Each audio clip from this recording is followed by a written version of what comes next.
Is another wonderful Wednesday night sports delight because this is ladies' night. Oh, and shout out to our favorite viewer. Hi, Miss Williams. Miss Williams. Brought to you by none other than Smoooth. That's whenever you see Joanne, not Joe. Oh, the alter ego. Roll now. Look, I would have had this on if I had known it was going to be that kind of party, but apparently. I mean, and that's just my one excuse to look silly on the sidelines, and I'm totally okay with it because I'm doing my job. All right, Coach Willis. Well, speaking of football fans, you got the Swifties that are all about football, and Travis Kelce's Instagram, I think his followers went up 300,000+. telling y'all, when you get on this show on the ladies' night, boy, I tell you, we're bringing people's careers to a whole nother level. I'm telling you. So here. Everyone, welcome to the Platform Sports Talk Show. It's your girl, Buddy. I'm glad y'all are here to join us for another wonderful evening. And want the teams that want you back, St. Louis. I want that for y'all. I was like, well, Brandon, does Michelle Smallman text you at 11:45 at night? Let them know, right? No matter what the time, it came through, right? Yes, I thought that was really dope. She seems to cause a buzz because you know what? Bad publicity, good publicity, they're talking about it. So for some of these guys, they're like, even if I do win, it's not going to be enough for some people. So why don't I just go ahead and get the money? Living the dream. I did all the time. I'm a dream catcher, right? So I chased the dream and I caught it. Because I took this crazy leap of faith in May of 2011 at 23 years old to buy a basketball team.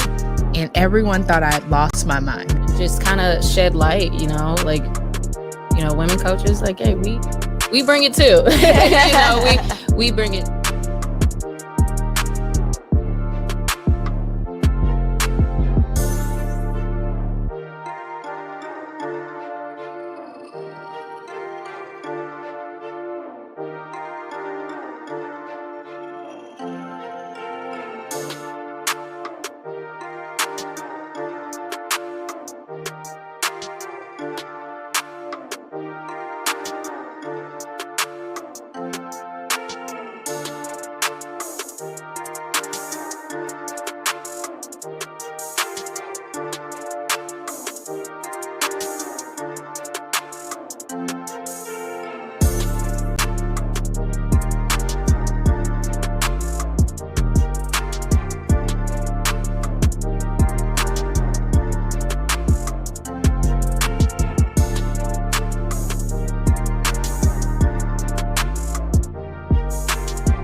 Let's try this again. Happy hump day, everyone.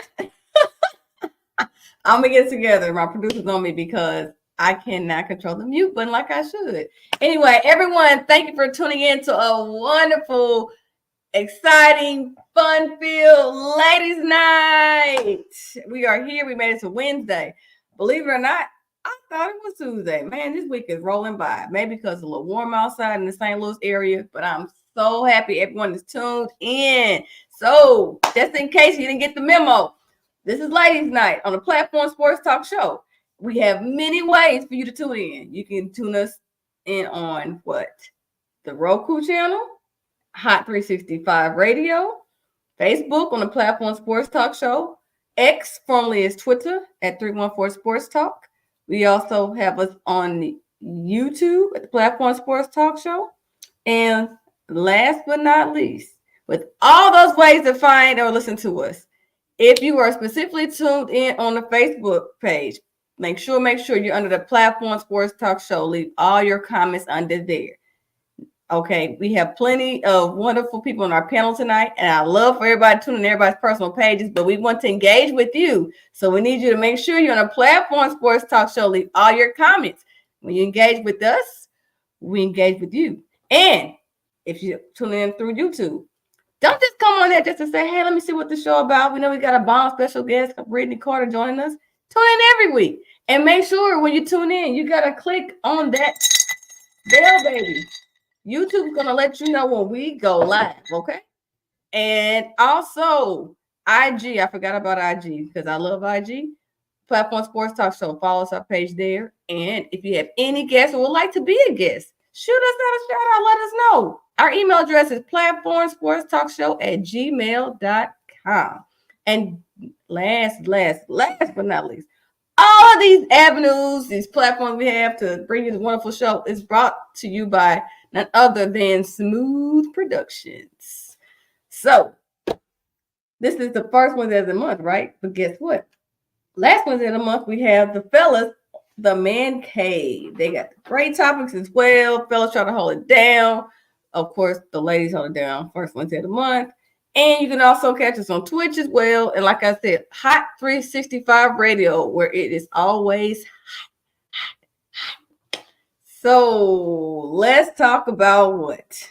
It's been a lot going on in our wonderful world of sports, a lot of athletic topics and everything.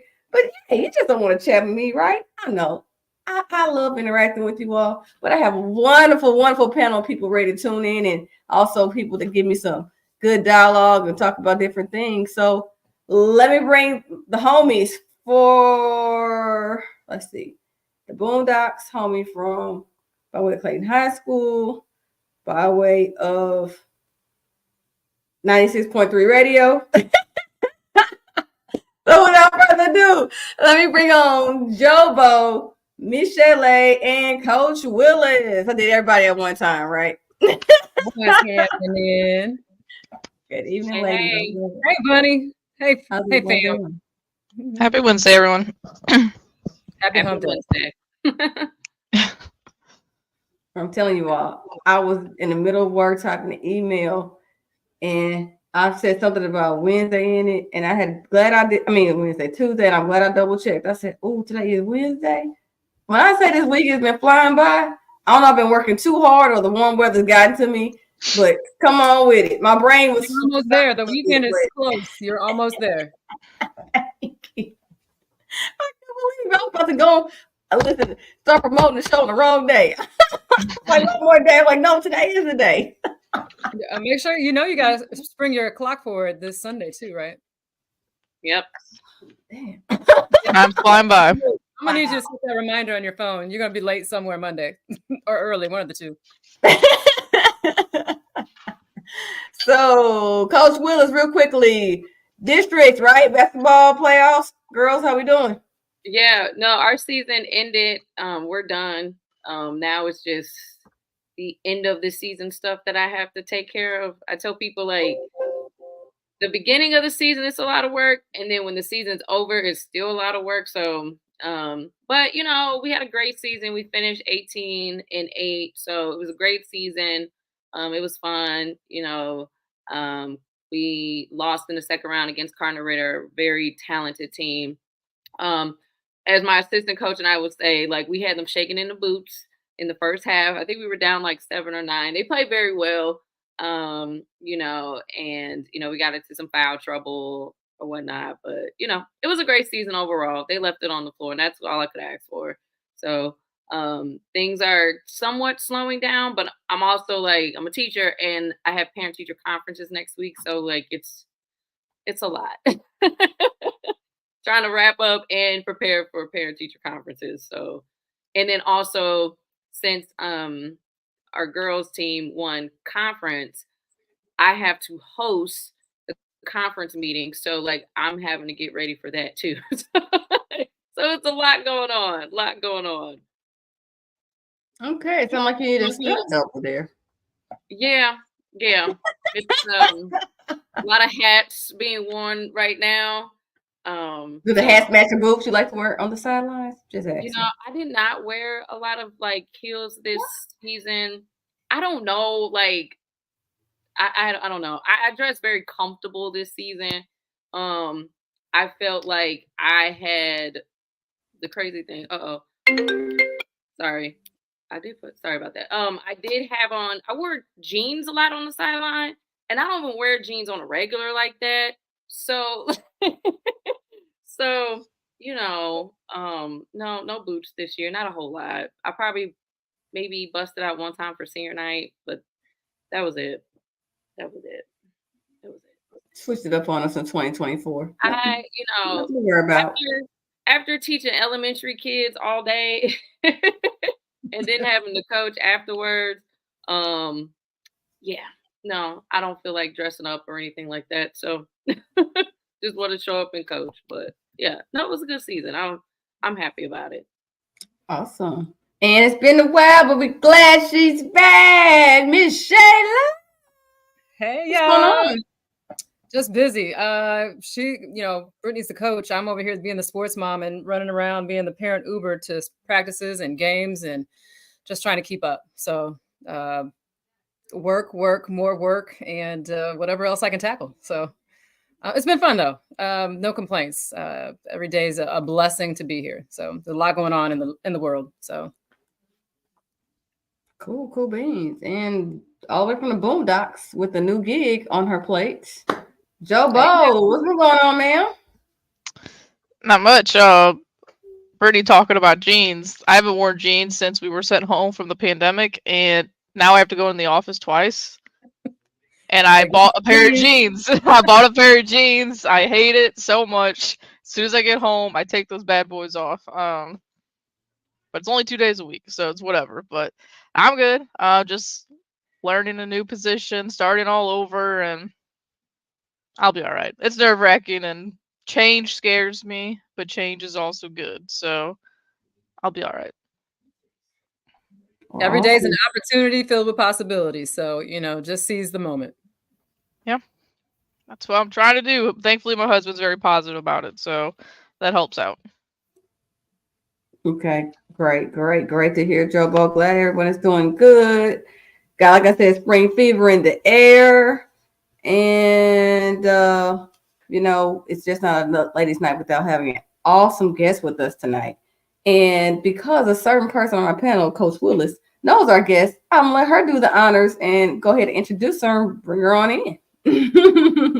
Yay. I mean, what other better name than Brittany, right? I'm super excited to have her on the show.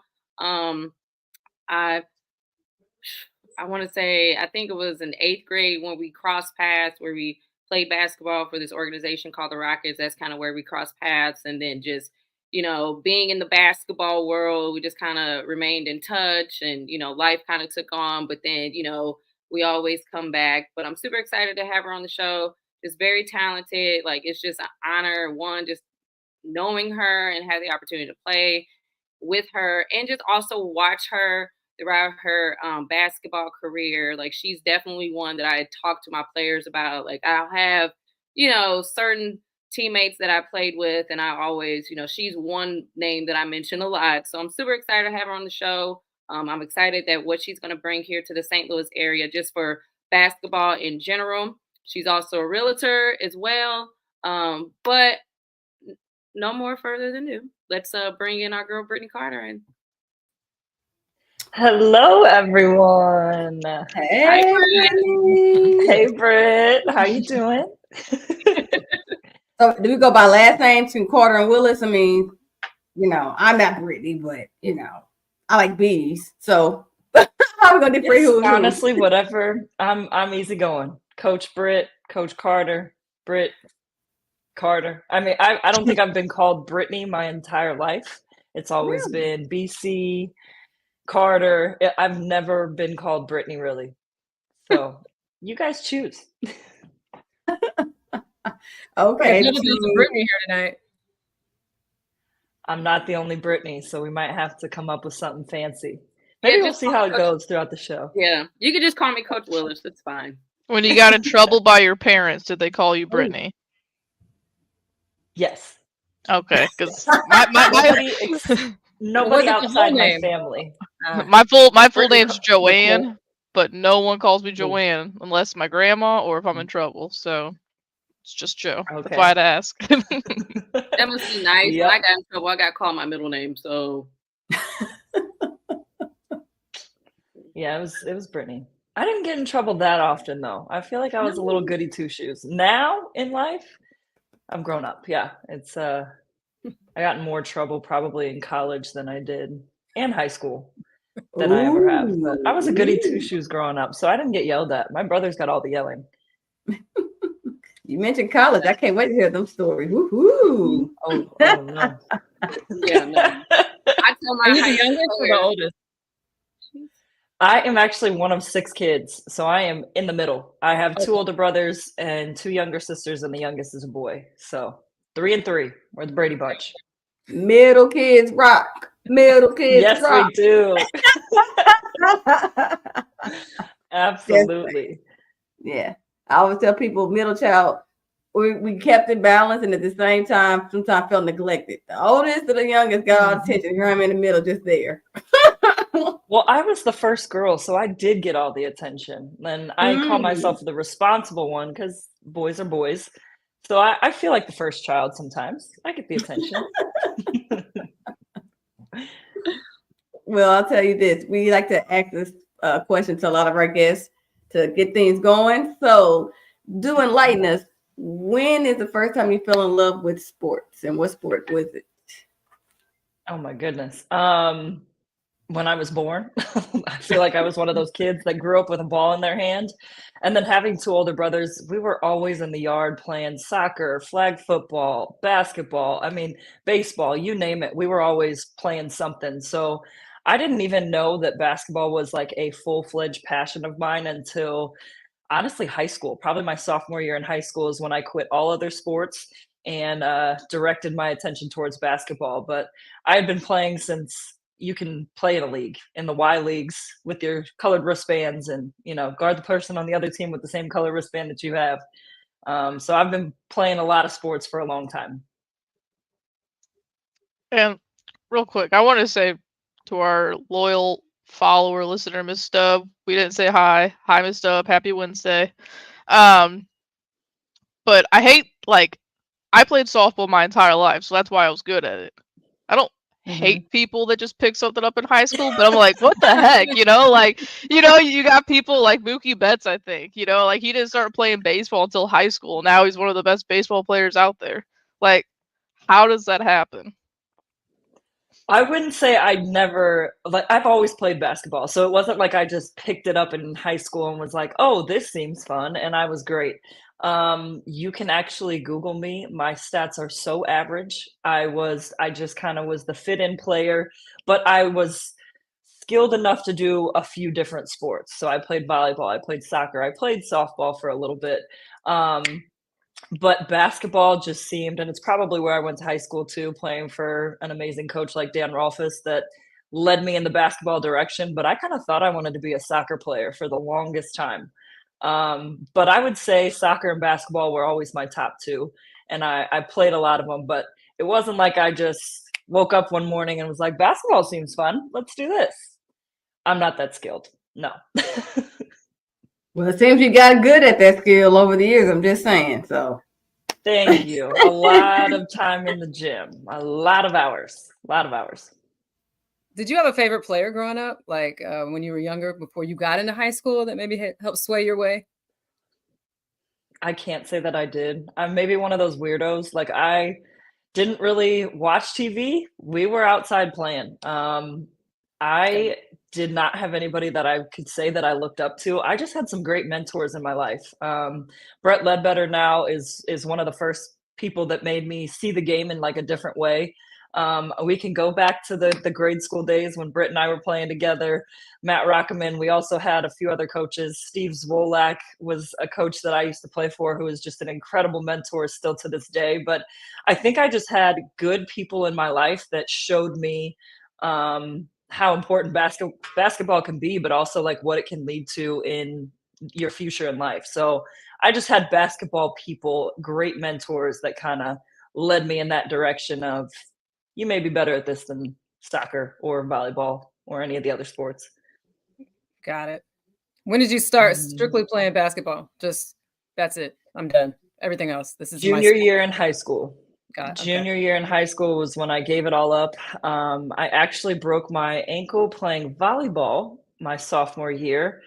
And I like to say the look on Dan Rolfus's face, that's my Incarnate Word Academy high school coach, for those that don't know. But when I saw the look on his face after he found out that I broke my ankle, I said, I will never play this sport again. Nope. I'm strictly basketball. Wow. Oh, cool. And real quickly, my niece is a sophomore right now at Incarnate Word. So, of course, I always ask her about the basketball team. But she's not a basketball player. She's a swimmer. So she's on the swim team. And she also selects YMCA. But I've heard about your legendary coach. And with that record, the Incarnate Word just crushed. It's like, I don't know how I feel like I was missed half of the last 2 years of the record that they had. I'm like, where have I been? People have kind of chalked it up to they win all the time, so it's not surprising. But there it is. I love it. Love it. Yeah, so Dan's that front one in the right. Our right. I hope everybody's looking at the screen the same way, but he's incredible. He's done some great things for all of these kids, for St. Louis as a whole, and obviously for me and where I am today. Yeah. Awesome. Awesome picture. Wait a minute. And now, I got goggles on called glasses, but in the middle, is that who I think it is? Wait a minute. Who's in the middle on the flowers? It looks like Asia Wilson. That's what I was thinking. I was like, no, that's not her. Yeah. It looks like Asia Wilson to me. It is. Okay. I maybe need my goggles on. Yeah, it's definitely her. That's her. They've got the Aces shirts on. I saw the Aces. I'm like, that's Asia. Wow. So the team got to go meet her and see her. That's dope. Yep. Yeah. Well, Nafisa Collier also went to Incarnate, and she is in the WNBA as well. So Dan's helped a lot of people and has a lot of connections these days. So, but that's pretty awesome. I haven't actually seen that photo. Thanks for sharing. Shout out to our producer. Yeah, look that one up. So yeah, you sound like Brittany, Coach Willis here with this injury. You said your injury came your junior year. Coach Willis, same thing, right? You had an injury. Mine was my sophomore year. I still remember to this day. It was a week before districts. We were playing Pigman, and I can't remember her name, but I had to guard like a Texas commit, and I think we were down. It was like 25 seconds left. I went to the hole, came down, tore my ACL, done. And I kind of did the same thing. I was also a track runner. After I tore my ACL, I was like, I'm just gonna focus on basketball. So, yep, been there, done that. Not fun. Not fun. No, no, not at all. So with both of you, all this similar situations, once you had the injury, you focused on one sport, which happened to be basketball. And you crossed paths, you said, prior to the high school, but were you all keeping up with each other basketball careers throughout high school, or kind of hit and miss?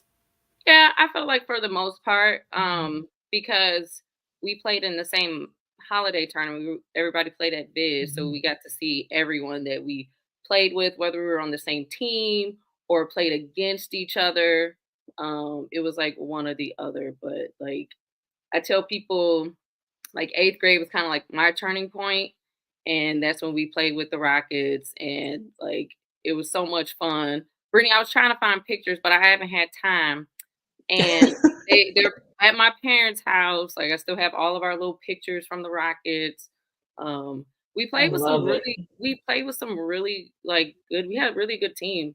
Rick Macklin was one of our coaches. I loved him. He wasn't 10, but like I love that. Awesome. Stock. We played with the Stock twins, Maddie and Morgan. I could never tell them apart at all. Like the only way I was able to tell them different was like their number. Like one of them I think was 21, one was 15, and I could never tell them apart. I was like, which one? Maddie, Morgan? I don't know. Who was that? Lauren Macklin. Yeah, Lauren was on that Lauren team. Macklin. God, who else was on that team? I'm trying to remember. Was Jasmine We playing played with with us? so many. Was Jasmine there with us at the time? I think Jazz was. Okay. Yeah. Okay, Yeah. Jasmine. And it was like some other like Coach Harris's daughter. Remember Lance Harris, our other coach? Yes. FBI. Our other coach, he was an FBI guy, and he would come to practice from work. So can you imagine? Long coat. Yeah, I can't remember who else was on that team. Like it was The good old days. I need to pull up some pictures too. I feel like none of the AAU teams that I was on back then are even in existence today. So it's whatever I have of pictures. I mean, and I'm those gonna were need to like dig some up. those were like when my dad had like those cameras, and then you had to like submit the pictures to get printed out or something like that. Oh yeah. Oh, we got those printouts. They're like at my. You had to go to Walgreens and get your like, pictures. Disposable cameras, like the disposable ones. you were like explaining it like we were two. I mean, it was only 20 years ago. We're not that old. Right. I'm cracking up because it's funny because she's like, I gotta go dig in the crates to get some photos, and like now I'll pull up my phone. Like, you need a photo of my kid? I got one. All his sports stuff because now we have phones. It's so accessible. You mentioned AAU, so I'm in the circuit right now with my son, and it's way different from when he's 13. So, but I'm watching it. My oldest he's 22, and when he played basketball, we just did rec leagues and the Y, and we didn't do all this travel and didn't even know anything about it. And somehow my son got on this team, and he's really good. So now we're doing a lot of travel. Have you seen a lot of change in like AAU or sports in general or basketball in general from the time when you were young to now? 1,000%. I think the game has changed drastically. We started traveling. I mean, I went to nationals with one of my first teams in Orlando. We were the St. Louis Crusaders. And it was like we had the Crocs, we had the rip away pants, we thought we were hot stuff. But I think this game has drastically changed, and the AAU circuits are just insane. I think it's an awesome platform for them to like showcase their skills and get seen. But I think ours was a little bit different. Yes, we traveled every single weekend, and I feel like we played 5 to 6 games in a day, it felt like. But I think now it's getting a little bit tougher for them to play that many games in a day, and it's spreading it out a little bit more. But I do think it's changed in a realm that honestly this generation probably needs. It's a little more social media driven. It's a little more showcase, showboat. But for me, I still remember to this day being at an AAU tournament and walking by Pat Summit, RIP, with my bag, and I held my breath. And it was like that was the closest access we have. Now everybody has access via social media. I was never recruited by Tennessee, but that would have been awesome. But it was totally different in a sense of we weren't as connected, I guess, to how they are now and how you can showcase all your film. I mean, like Britt said, we're out there taking pictures with disposable cameras. So it's definitely changed a bit. Hot take. We need to bring back those pants. Please. Breakaway. Hey, everything snap pants. You say it. You might spoke it into existence. Yeah. Everything else is going back. Why not the tearaway pants? Yeah. Yes. Oh yeah. Like there was nothing. So we didn't have, well, to my knowledge, or maybe I just didn't. I was a poor kid, or I thought I was a poor kid. But having headphones and stuff, playing music before the games, no, it was that rip away of those pants where I was just like, let's go. Like that was my hype moment, I guess. That was your hype moment. Take it. Okay. Oh yeah, we're ready. When the pants came off, it's time. It's go time. Okay. Oh yeah, it's go time for sure. You have to do it like where it comes off in one take. Oh yeah. Like Oh yeah. What I would snap them back up if I missed. I would snap them back up. You gotta get it in First, make sure you get it right. I had a high school teammate would be like, she would fear. She was like, "What if I forgot my game shorts?" And I'm like, "Oh my god! Like, are we seriously talking about that right now?" Like, she did. She's like, "Oh, I'm freaking out." And then, of course, we had that one girl who would like practice in the locker room, and then we're like, "Come on, let's go!" But yeah, the breakaway pants was everything. You know what? The breakaway pants is a good problem compared to what those Major League Baseball players are doing with their uniforms right now. Yeah. Oh my gosh. we ain't got to talk about it. We ain't got to talk about it. Just mention it in a parallel, like breakaway pants, MLB player pants. Yeah, night and day. So yeah, bring those back. Let's do it. You know, and the wear of the game has changed too. You know, I was just looking at some photos. My son, they want everything skeet. They don't want big and baggy. I showed him some of the big and baggy shorts that basketball players used to wear. I'm like, you think you could play in those? He's like, how? How can you even do that? I can't get it between my legs. Yeah. When I show my high school players, when I show my high school players like my college photos, they laugh. They're like, "What's wrong with your shorts?" And I'm like, "These are basketball shorts." Like, what do you mean? And then I just this year my program was up for new jerseys. So of course, like, you know, when we were like, I had like 3 different options or whatnot, and of course they were all about the shorts, and I'm like, oh my god, okay. And then they roll them. They gotta roll them. They wear the little tights underneath and then roll them up. They gotta be short. They still roll them. I'm like, all right, hey, whatever works. There's like a fine line for me though. It's like the boys, no offense to your son, but the boys, what are you rolling? What are you rolling them for? You're rolling them so we can see some stuff we don't want to see. You're 12 years old, 14 years old. Like that to me is like a big pet peeve. Like, what are you rolling? Mine is for girls, I'm not saying I understand it, but all the way down to our knees, like we used to wear them, we were still hot. I can get it between my legs. They were those PSD shorts, those underwear that come down to the knees or the leg. They want to like have a little bit of that out, I guess. It's a thing. I don't know. Just like you mentioned, the headphones, they all come in looking alike. They got to put some sort of hat on. They got to wear their headphones, put their hoodie up, and you never know when the camera's around. You gotta stay ready, so you ain't gotta get ready. It's social media, right man. So quickly, tell me about your high school experience. After you came back from your injury and you focused strictly on basketball, what was your, I guess, focus and game like to where you were able to be getting recruited? And what was, you talk with your coach? Yeah. I mean, so honestly, I was that freshman that didn't even start. I sat on the bench. I even played a few games with JV. Like I said, you can go look up my stats. I was not, an elite player. And then my sophomore year, I ended up starting. Junior year, I ended up starting. Senior year, obviously, too. And we actually won 2 back-to-back state championships my junior and senior year. But recruiting all came from the connections Dan Rolfus had. I like to say I was like a mini LeBron. Like I would like stuff the stat sheets, but not like drastically. I wasn't out there getting triple doubles, quadruple doubles, but I would have a consistent stat lineup. So I was getting recruited by some mid majors, a few high majors, but ultimately Ball State was one that caught my eye. There was a while there that Britt knows, Brianna Pooney. We were wanting to go to the same college together, and we were both getting recruited by Illinois State and Ball State. Oh, look at me. There I am. baby.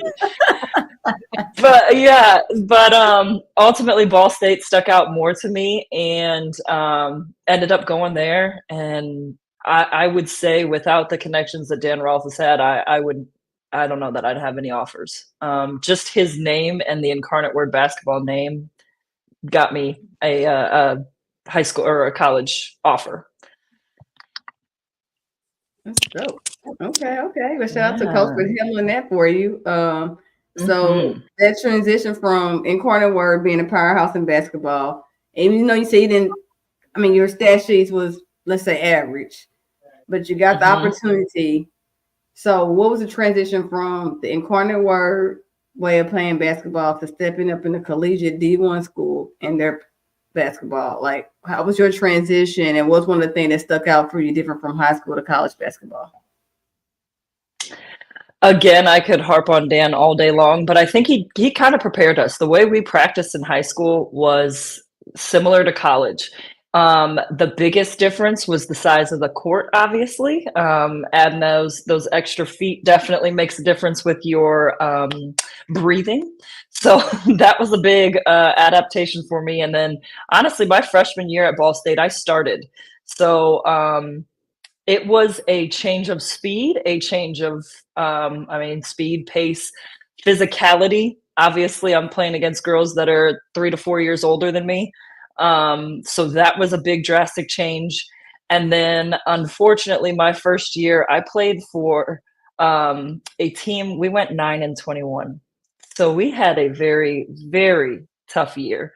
And the last adjustment was I actually played for a female coach. I had never in my life played for a female coach. So all of those combined was just a lot on me. And I will say I was definitely one of those college kids that was like, I don't know if I'm built for this. I hate losing. I'm a sore loser. I would be in the gym after a game. There were times I would sleep on the couch just to get shots up and make sure that I was couch in the locker room, I should say. But I would be in the gym like crazy. But it was almost to the point to where I was like, is this even worth it? Like, I'm doing all this for no reward. We've won 9 total games, and I'm pretty sure, I'd have to go back and check, but I'm pretty sure we won 7 of those before conference play. So we won like 2 conference games. It was an adjustment for sure. Definitely sounds like one. My goodness. So yeah. Going from a powerhouse winning a lot to 9 games. Woo, child. Woo, oh, yeah. Oh, yeah. It was something. And maybe it was because I was so spoiled being on a good team that we won a lot. And then I got to college and I was like, this is not it. This is terrible. Oh, that's our high school team. We got inducted into the Hall of Fame. So Brianna Pooney, the one I was talking about, is actually in the middle there. In the middle. But okay. Yep. So it was a big adjustment, but I'm thankful for everything that happened. Obviously, I wouldn't be half of who I am today without the experiences, but it was rough. You think it humbles you, like in regards to like, oh crap, okay, let me pick it up. We can take a loss now, you know? Oh, absolutely. And that was kind of the switch for me. We also ended up getting a new coach my sophomore year in college because I stayed at Ball State for 3 years. But between the change in coaching and me never wanting to field that many losses again was I ended up making it a factor to help me just work harder, be better. I always blame myself for things. I'm like, we lost all those games because of me. It's always something that I can do better. So I was like, let me put everything into it. The new coach made me gain 30 pounds in a summer. I went into college weighing 120 pounds, and he's like, this is not going to work. You're going to get knocked around. So I gained 30 pounds in a summer and really just put the pedal to the metal and tried to make things switch around. That's a lot of food. I'm assuming. How did you do that? Because I can't do that. I know for one, as a basketball player, you got to run and you're constantly moving and burning it off. So how are you putting it on? there's a couple layers to this question, but the first one is I wasn't allowed to leave the weight room until I chugged 2 protein shakes. Now, again, not to be like I'm old, but we had the protein powder that you put water into and you shake it up. So it turned into chunks. Like my protein shakes would be filled like halfway with powder, and then I had to put water in it, shake it up. And I had to drink 2 of those before I could even go to class, before I could go back home to shower. So I definitely had to do that. I had to meal prep and eat basically every 3 hours. And when I say eat, I mean like force myself to eat basically a meal, at least a sandwich, an apple, and maybe a granola bar or something. And then still have my normal 3 meals a day, breakfast, lunch, and dinner that consist of a lot of meat, a lot of rice, a lot of veggies, just to make sure it was somewhat good weight. And now that I've officially graduated, I can call myself out. I got weighed every single day. There were probably more than 10 times where I would stuff lacrosse balls in my pockets and wear a hoodie and sweats so that I can make the weight. Wow. Did you tell on yourself?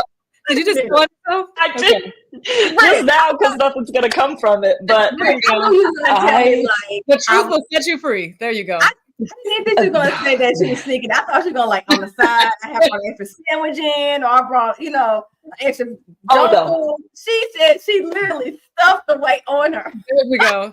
And her pants. Here we go. Yep. We used to roll out every day. Like we would have tennis balls or lacrosse balls. Like we would just roll out every day. So while the trainer was in his office, I just grab a few extra ones and stuff them in. Work smart, not hard. I mean, you do work hard too, but like for this instance, I love it. It was only the amount of stuff that I would have to do if I didn't make weight was just insanity. But we worked out with the football trainer, so he's already hardcore, hard nosed. I mean, I was lifting weights I never thought I could ever touch, but it was just one of those things. I was scared of him. Like I genuinely was. When I talk about being a goody two shoes, like I was scared of this man. So I was like, there's no way. If I don't make weight, it's gonna be a problem. He's gonna tell my coach. Now my coach is gonna be on me. You're so smart. Yeah, it was.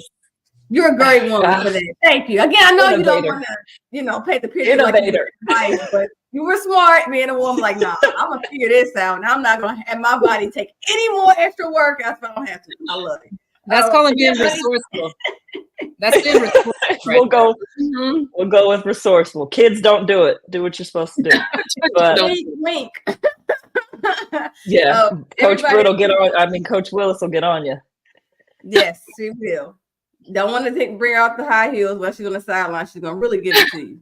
That's what she's talking to players. If you're in the high heels of those boots, be forewarned. It's gonna be a tough one. Okay? Oh man. Everybody that's tuned in, again, I just want to take a quick commercial break. Everyone tuned in on the Facebook page of a Platform Sports Talk Show. Make sure you leave all comments on there, because when you interact with us, we interact with you. Also, YouTube, Platform Sports Talk Show. Make sure you go on our page and subscribe. And while you're there, click on that bell, because anytime we go live, what happens, Jobo? You will be notified. Thank you. Good job, bro. The energy there. I love it. I just want to make sure I didn't forget to plug us in. And one thing, while you were telling your story about college and the season of losing, I was like, man, if this was 5 years after that, transfer portal. So that's like not a trigger word or phrase, but it kind of is with transfer portal. When you just said, I don't think I'm built for this, I'm not like this coach, we're losing. It seems like the younger players now would like transfer, not just for college, in high school too. So how did your mindset say, let me stick it out? I know you said you got a new coach, but how did you not go towards transfer? Let me put my name in the portal. How'd you avoid it? I will be very transparent here. At this point, I was even thinking I'm not built for basketball. Like, I just want to be a college athlete or a college student, like forget the athlete part. So we actually had an incredible lady who was a part of our program that I had talked to about it. And she kind of got me back on track of like, no, you're skilled. We've got a new opportunity here. And that's kind of what I took it as. New coach, new opportunity. Let's see what he can do. And there's only so many things I can control. Let me make sure I'm on the top of my game. So I spent, you know, tons of hours in the gym to make sure that I was at the top of my game. And it just, it was more of like a, do I give up basketball and just be a college kid? Gotcha. Okay. Well, So you're like that close to like, let me just party, kick it, college. So that's the other thing. Like, I was never a partier. Like, I wasn't a big, let me get out. I'm a homebody. I'm one of 6 kids. Like, even when I was in school, I was on my work, did my homework. I ended up graduating in 3 years from Ball State. So I put some more hours on my plate, but it was, I want to hang out and like play cards at the house. And like, can we just have people over and hang out here? I don't need the DJs. I don't need to scream at you. I like to talk if you haven't been able to tell. Like, I don't want to scream to try to hear you and I lose my voice. So I've never been big on like the clubs. Now, have I gone? Yes. But that's not sorry, DJ Smoooth. But yeah, that's not my forte. I was the total opposite. I was the total opposite. Yeah, and I'm glad my high school players think I'm boring, which I am totally fine with them knowing that. I'm like, yep, I'm so boring. I don't do anything. No, I was the total opposite. I mean, but I took care of like all my schoolwork, you know. If I knew there was like a big party going on the weekend, I was that person that did all my homework by Thursday. Like, I'm done. And yeah, I had a good time in college. But like what Brittany was saying, like, it kind of reminded me like even my freshman year, because making that transition from high school to college, and it's kind of the same way. Like, I went to Parkway South and we won a lot of games. And my first year, I want to say, I can't remember the record because we lost a lot of games too. But like, yeah, it was challenging. I thought about before, I didn't even know anything about the transfer portal, but I remember like calling my dad. I'm like, Dad, I don't want to be here no more. Can I just leave the school and transfer somewhere else? Because like, I mean, it's tough, you know, like college sports aren't, you know, made for everyone. And, you know, I guess what kept me motivated was just like the love for the game I had. Like, I had a true passion of basketball, and I just kind of stuck it out. I didn't know why I was in my college coach's office all the time. And one of my college teammates her and I didn't like each other. I mean, we completely like voiced that to each other, to our faces in the locker room. And one of the things that stood out to me, you know, and surprisingly, because she did not like me, but she was just like, Brittany, at least the coach is talking to you. Coach hasn't said anything to me in weeks. And I'm looking at her like, what do you mean? And I get that now. Like, my coach did not give up on me. And my college teammate was like over here, like, my coach ain't talked to me in like weeks. Like, what are you complaining about? I'm complaining about being in my coach's office every day. No, like it's tough. And on my 4 years at McKendree, you know, I've had a teammate that quit. You know, I had a girl that I came in. Her name was Raven. Her and I were the only two that came in, and she quit before the first semester was over. So I was like by myself. Being the only freshman was the toughest. It was the toughest thing. Like, I hated it. If I had to go back and do it again, I wish I had other people with me, because just to go through that grind, like, no, like that would be one thing that I would change if I could go back. It's just like just having people around me to go through that same experience, and I end up going through that experience like by myself. And yeah, I mean, it's not like Britt said, like everybody had a meal plan. I wish I had chicken and rice. I was eating chicken fettuccine. I felt like I was so tired of pasta. like, I'm so tired of pasta. We had a crazy strength and conditioning coach. If he caught you in the cafeteria with soda, like, you're gonna be in trouble. Like, it was either water, chocolate milk. I mean, oh god, yeah, it's a full-time job. And as a coach, that's what I'm telling my players. I'm like, I told one of my seniors, I'm like, enjoy your fun now. Because when you go, you're gonna be like, what is this? Yeah, so it's oh yeah, the grind was real. Oh yes. Oh, Did you yes, expect it the is. grind to be the way it was when you went into college from high school? Absolutely not. I mean, you know, I would say it now, but like my college coach said this. I guess I can see it now. But apparently I had like the biggest ego. Like I thought I had it all figured out.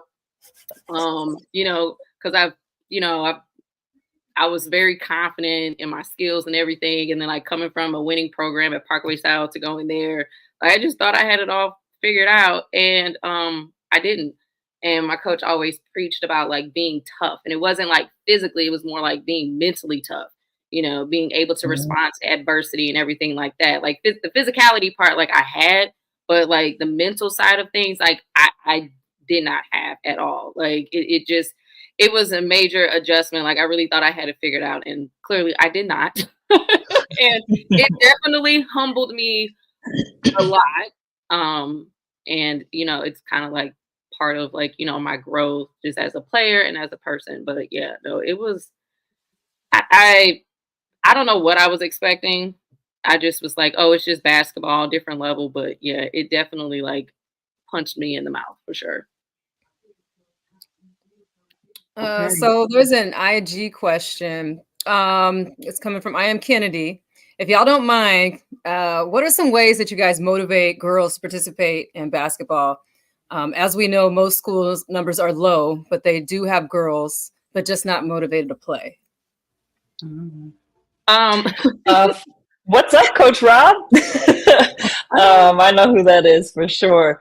But sorry if I cut you off, Britt. You want to go first? No, you can go first. You can go. Okay. I mean, because obviously you're the coach in high school, but my biggest thing is just finding, this is life in general, find the motivation for whatever they're doing. Maybe it's mom and dad decided that I have to play basketball. Maybe it could be whatever. Maybe that's why they're doing it. But as far as like figuring out what will motivate them to actually participate and work hard and do things, you got to get to know the kids on a different level. And I think that's one of the biggest things in coaching is understanding these athletes beyond the court. Some of them may not want to be there. Some of them are forced because mom and dad need a babysitter. And some of them are just, they don't care that much about the game, but their parents want them active. So whatever the reason is, that may not be the reason that they play basketball, but find something to relate to them with. And I think that's one of the biggest things that I do with my athletes. And you can see my little phenom team that I had here was just awesome. But we need to get to know these kids on a deeper level to understand anything that motivates them. And basketball is just a pillar of that. Basketball, we can make it fun. We can find a way to, maybe it's an escape from life. There's been some tough times in my life where I've been through something where I need to get on the court. I just need to escape. But finding what these kids actually enjoy, and it may not be basketball, but you can use basketball to motivate them and get them out there excited about it. Absolutely. Yeah. No, being a high school basketball coach, you know, I coach at Clayton High School, and my athletic director, as well as all other coaches who coach a girls sport, because it's not only just with basketball, just girls sports in general. You know, one, like just not only with girls, but kids in general, they're involved with so much. So like having to find balance and being supportive of like the all around student athlete. Like I had girls in my program that played soccer, that played volleyball, you know, and having to like, you know, they wanted to play basketball, they were committed, but also just like, hey, but volleyball is my first love, or soccer is my first love. So we had to find like some form of balance to keep our participation numbers up. And then, you know, kind of like what Britt said, like, I think the number one thing is just getting to know these players outside of just basketball. Like, you know, every time I go into practice, you know, I'm asking like, hey, how was your day? Like, what's going on, you know, making it fun, you know, taking a break from basketball and doing something fun. Like I took my girls bowling. But, you know, just speaking from my upbringing, you know, my parents introduced me to the sport in second grade. My parents never forced basketball on me.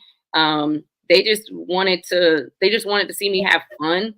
And I think, you know, you lose participation when you take the fun out of it, especially at a younger age. You know, and I think that's kind of like helped my experience. And also like my parents also made me take breaks so I wouldn't get burned out so much. You know, once basketball season was over, like that's why I started running track, you know, and I just ran track. I wasn't balancing between both track and basketball. Like I took breaks. So just trying to find like that happy medium, being supportive with all the kids. But, you know, the other thing too, you know, I've talked to some other coaches, like, you know, kids are like, I know at this program, like they were saying, like the girls were like, we got to practice every day. Like, yeah, we got to practice every day. So like, also like kids being able to make that level of commitment.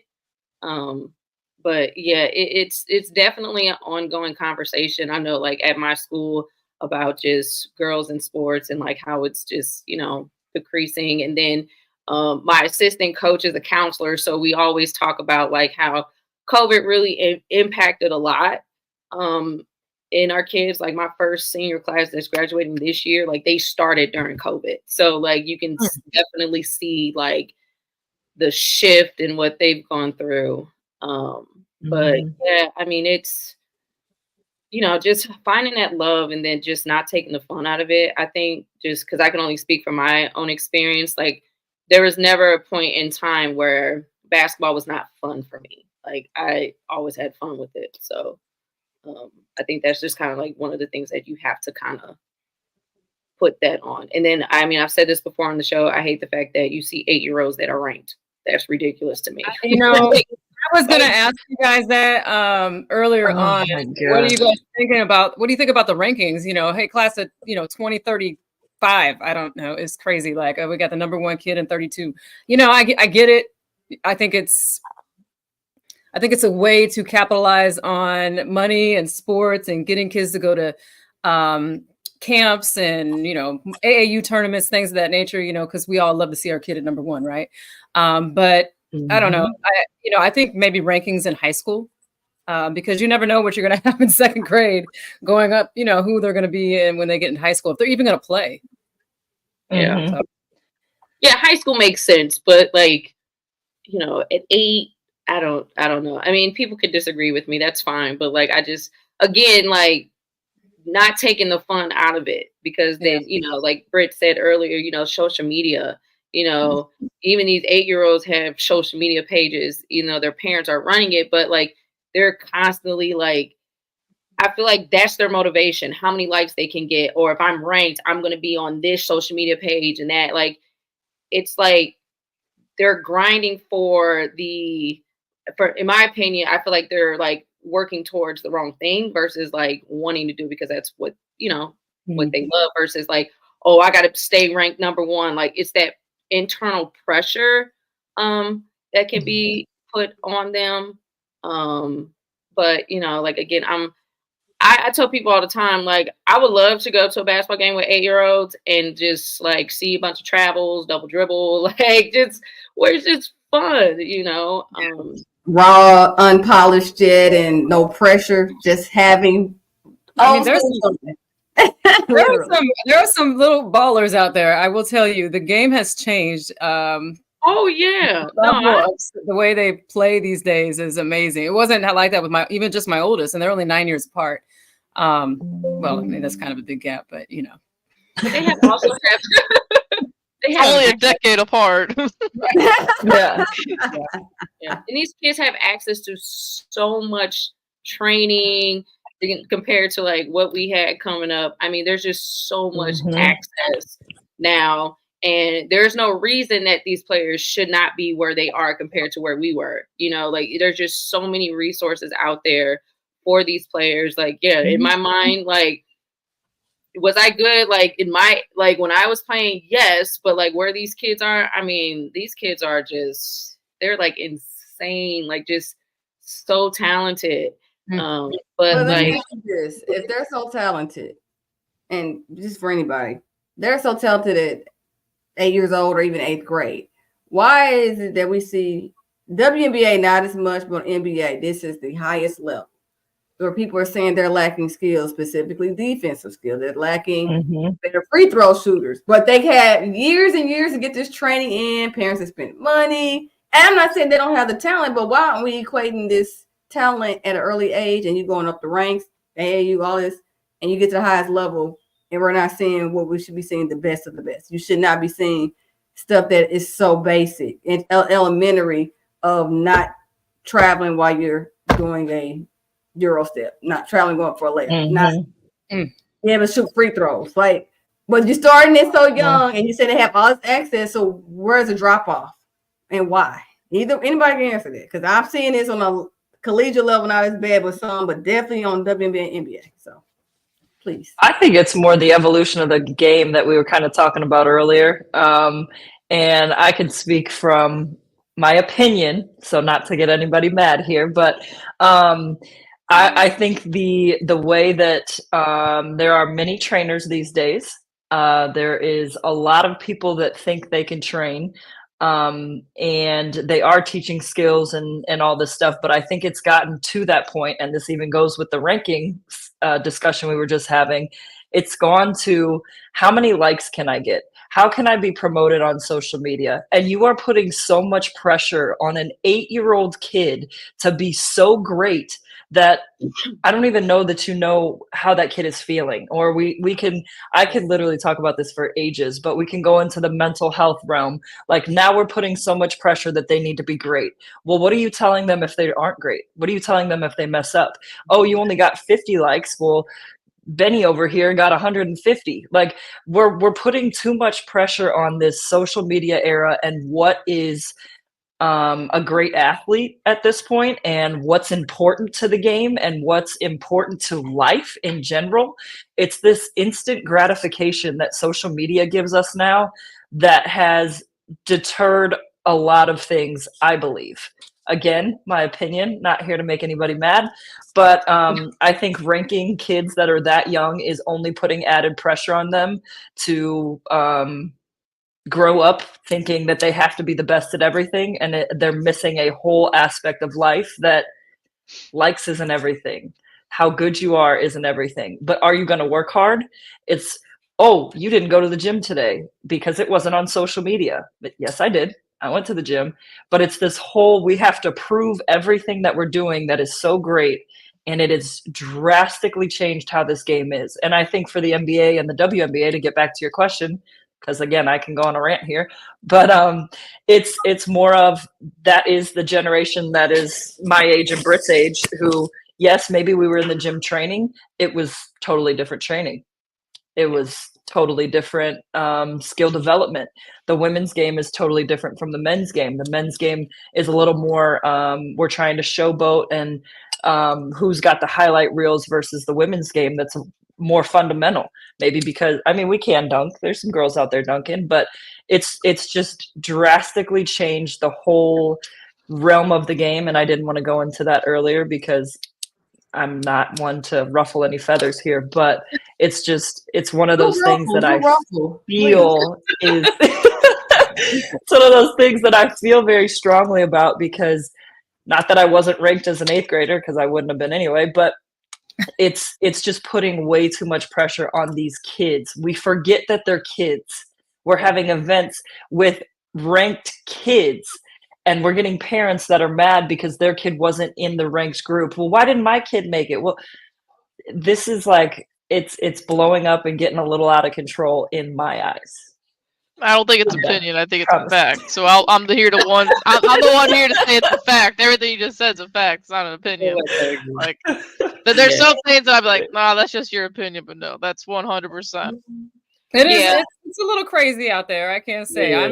I'm living that 7th grade, 8th grade world right now, being in the AAU circuit and just watching and seeing kids. But I've seen it change. I'm watching kids that were ranked in 5th grade and 4th grade that we played with. Like, oh, okay, well, that's kind of cool, I guess. whatever, rank them. But now in 8th grade, 7th grade, even 9th grade, you're seeing that shift. Those kids have changed. Now you're starting to see the trees. I'm like a 6'4" 7th grader. Oh, wow. Okay. That's real. These kids are, I don't know what they're eating. Where they came from. Are they mother and father both 10 feet tall? Like, what is he eating? Wheaties when he go to bed, when he wake up? I tell you, there's a lot of It's my dad out there. Phew, they're massive. I don't know where they ate. Oh, hey, Mr. Willis. I appreciate that. Yeah.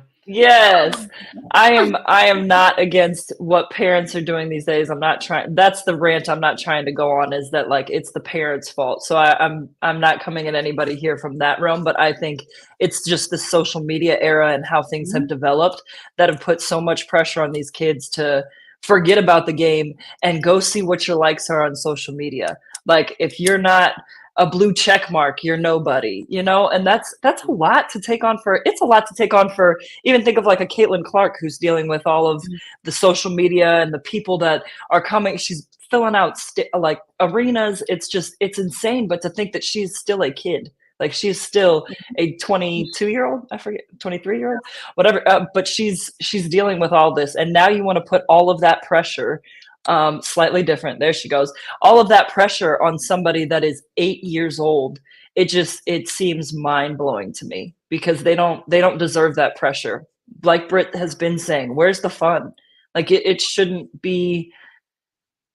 I don't know, this whole competition of who's better. Like work your tail off in the dark and go prove that you're the best. Yeah. But you gotta have a balance with the kids. Like mine will tell me real quick, hey, I want to go do this week. And we Dave and Buster's, going to a friend's house, bringing some friends over. You got to have that balance. Because the last thing we want to do is, I think a lot of times what happens to some of the kids is the parents burn them out. Yes, pushing them a little too hard. Be a kid. We let him drive us. We always ask the question, what do you want to do? Do you want to be good? Do you want to be great? What do you want to do? If you want to go, do I have practice today? Okay, he's asking us. Well, you do. Okay, let's go then.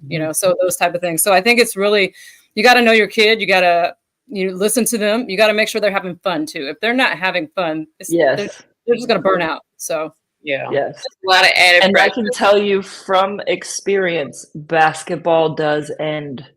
Like it ends. So what are they without that sport? And I went through a whole long period of time where I was just like, I'm only an athlete. And I didn't have the extra pressure of Instagram or Facebook really. Like Facebook was a thing, but it wasn't like it is now to where you want to be the next reel shown up. Like you want to For You pages and all this stuff that TikTok and all the platforms have. It's like I had my own pressure of thinking that I was an athlete my entire life. And then what?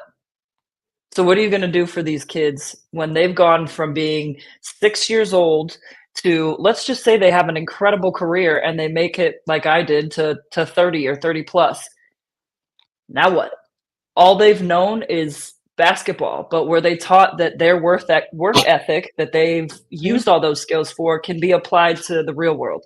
Are they taught that all this money that they've been making can be, a step for family generational wealth? It could be for buying a house, whatever the case may be.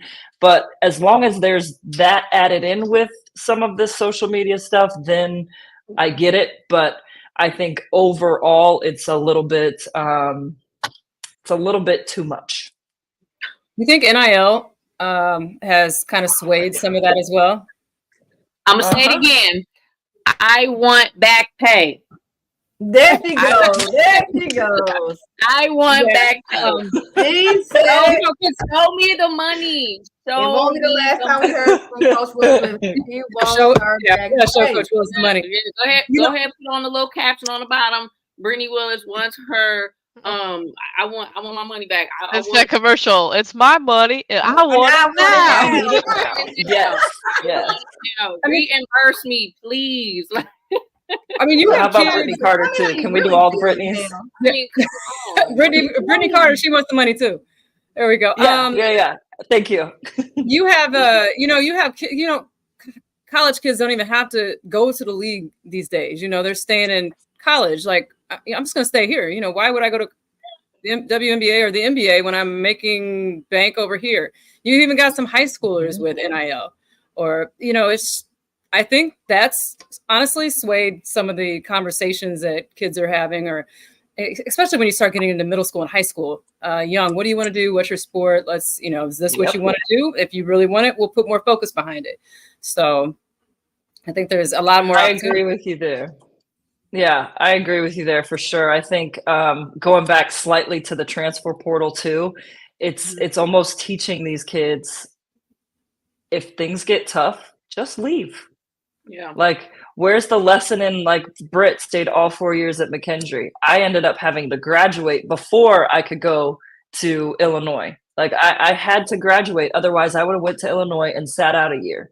Like, this transfer portal has now given you the ability to say, oh, times get tough, I'm going to go. Or I'm not getting the playing time I want to go. And I feel like we're lacking that discipline of, like, fight through some stuff. Like, this life isn't going to be easy. And that's one of the things that you guys had me in a rabbit hole about, a question we're going to talk about later. But it was one of those things. I'm like, I think we're taking away from what this sport is by not allowing people to fight through the tough times. It's just, when things get tough, throw your name in the portal. Like, you're not giving it a chance. You're not, you know, most people. I will say there's some exceptions, but I want to do devil's advocate.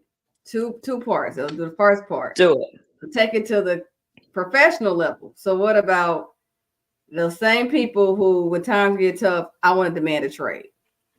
Now, mind you, you don't go past the professional level. So if times get tough because they're tired of losing, coach, GM, whatever, they demand a trade. Is that wrong? Because again, this is the last stop. So what's the difference between them demanding a trade and transfer portal on the collegiate level? I think it's the age range and what they've kind of dealt with prior to it. I know some people are, you know, in the NBA at 18, at, you know, 19, 20. But I think there's the biggest difference is college is that stepping stone to the NBA, WNBA, and that is your time to kind of learn through all the big things before you're on the biggest stage possible. I also think some of that is kind of ridiculous too, though, at the NBA and WNBA level, where it's like, hey, things are tough. I want to trade. I want to be traded. I think that's another rabbit hole that I could go down, but I do think there's exceptions, and I kind of barely spoke on that at the very end of the last comment, but there's exceptions to things. There's definitely, there was a situation that I needed to get out of. There's exceptions to the ruling, but I think just a free open portal with no restrictions, no rules, you just didn't like it and whatever. Or maybe you had to get your grades up. That's a little different. You know, you got your grades up, you went to a low major school, and now you want to transfer to a bigger school because you got everything together. Like, those are exceptions to the rules. But I think just this big open, do what you want, when you want, no repercussions, is kind of swaying things right now. The other part, then, go back to collegiate level transfer portal. A non-athlete, hey, I'm in college. The major's okay, but I'm not like how the teachers are, and they transfer to another school. It was before the portal. I mean, before the whole NIL deal stuff came out, there was no sitting out, or you had to wait a year before you start taking classes when you transfer. But as an athlete, you had to. And then there's also with the whole NIL deal, people finally getting paid. Well, when you had a regular college student, they got to work at, you know, this restaurant, this company while they're in school, and no one said, hey, you can't earn money while you're in school. But the athlete couldn't. So what's the difference again? I keep saying that. I'm just saying devil's advocate. I'm not saying no. I love it. Looking at this, like, what's the difference? Transfer portal, no, athlete. I love it. It's a problem. This person, regular student, transfer, not a problem. No, I love that question. And honestly, at Ball State, I had a walk-on teammate who did work at a bar. She was paying her way through college. She was a walk-on. She didn't have a scholarship. So she was taking classes. She would come to practice. She would work after practice, wake up in the morning, do it all over again. And she was in a bar until like 2 a.m., 3 a.m., and then would have to get up for 8 a.m. classes. Or, God forbid, we had a 6 a.m. workout. So I've seen that type where it's not manageable, but it was for her. And finally, we did put her on scholarship. But I think the college education, I don't want to call them normal student, but non-athlete versus the athlete has kind of, it's kind of two separate worlds. Like, you're in college, but you're playing a sport. So you're the athlete. You have a set of rules. You're in college, you go to school, it's kind of free for all. But this is the time to like explore and figure things out as a non-athlete. As an athlete, it's a little tough to not have rules and restrictions because they're playing that sport for that school. They've got scouts, they've got all the stuff that they could potentially, I guess, take over to another school. But without some type of rules and regulations, you just have people leaving after one game, and just is what it is. It's a tough one. That's a tough one to talk about, but I think the ruling for athletes, there has to be something there versus the normal student. Okay. Yeah. I can Good see question. it's be a rabbit hole. It's a lot, but yes, okay. Yeah, my mind is going a million miles in a million different places at once. So I more could hours than definitely go today, down so it, we but- can extend this interview for you. I'm sorry. Oh, I man. see. You all, what else? I'm sorry. I was going to ask you another question. I forgot. I went off script here. So, what was you said? Oh, you mentioned this about the transition. So when you said basically some kids all they know is just that sport, but there's your sport's going to stop eventually, whether you get to the highest level, middle, whatever. So with your transition from after you graduated from Ball State, you said you went to Illinois. What was your time like in Illinois, and how did you know to get into the real estate? So we can do the transition from Ball State to Illinois first. Yeah. So Ball State to Illinois. I actually finished graduating from Ball State in the summer leading to wanting to transfer.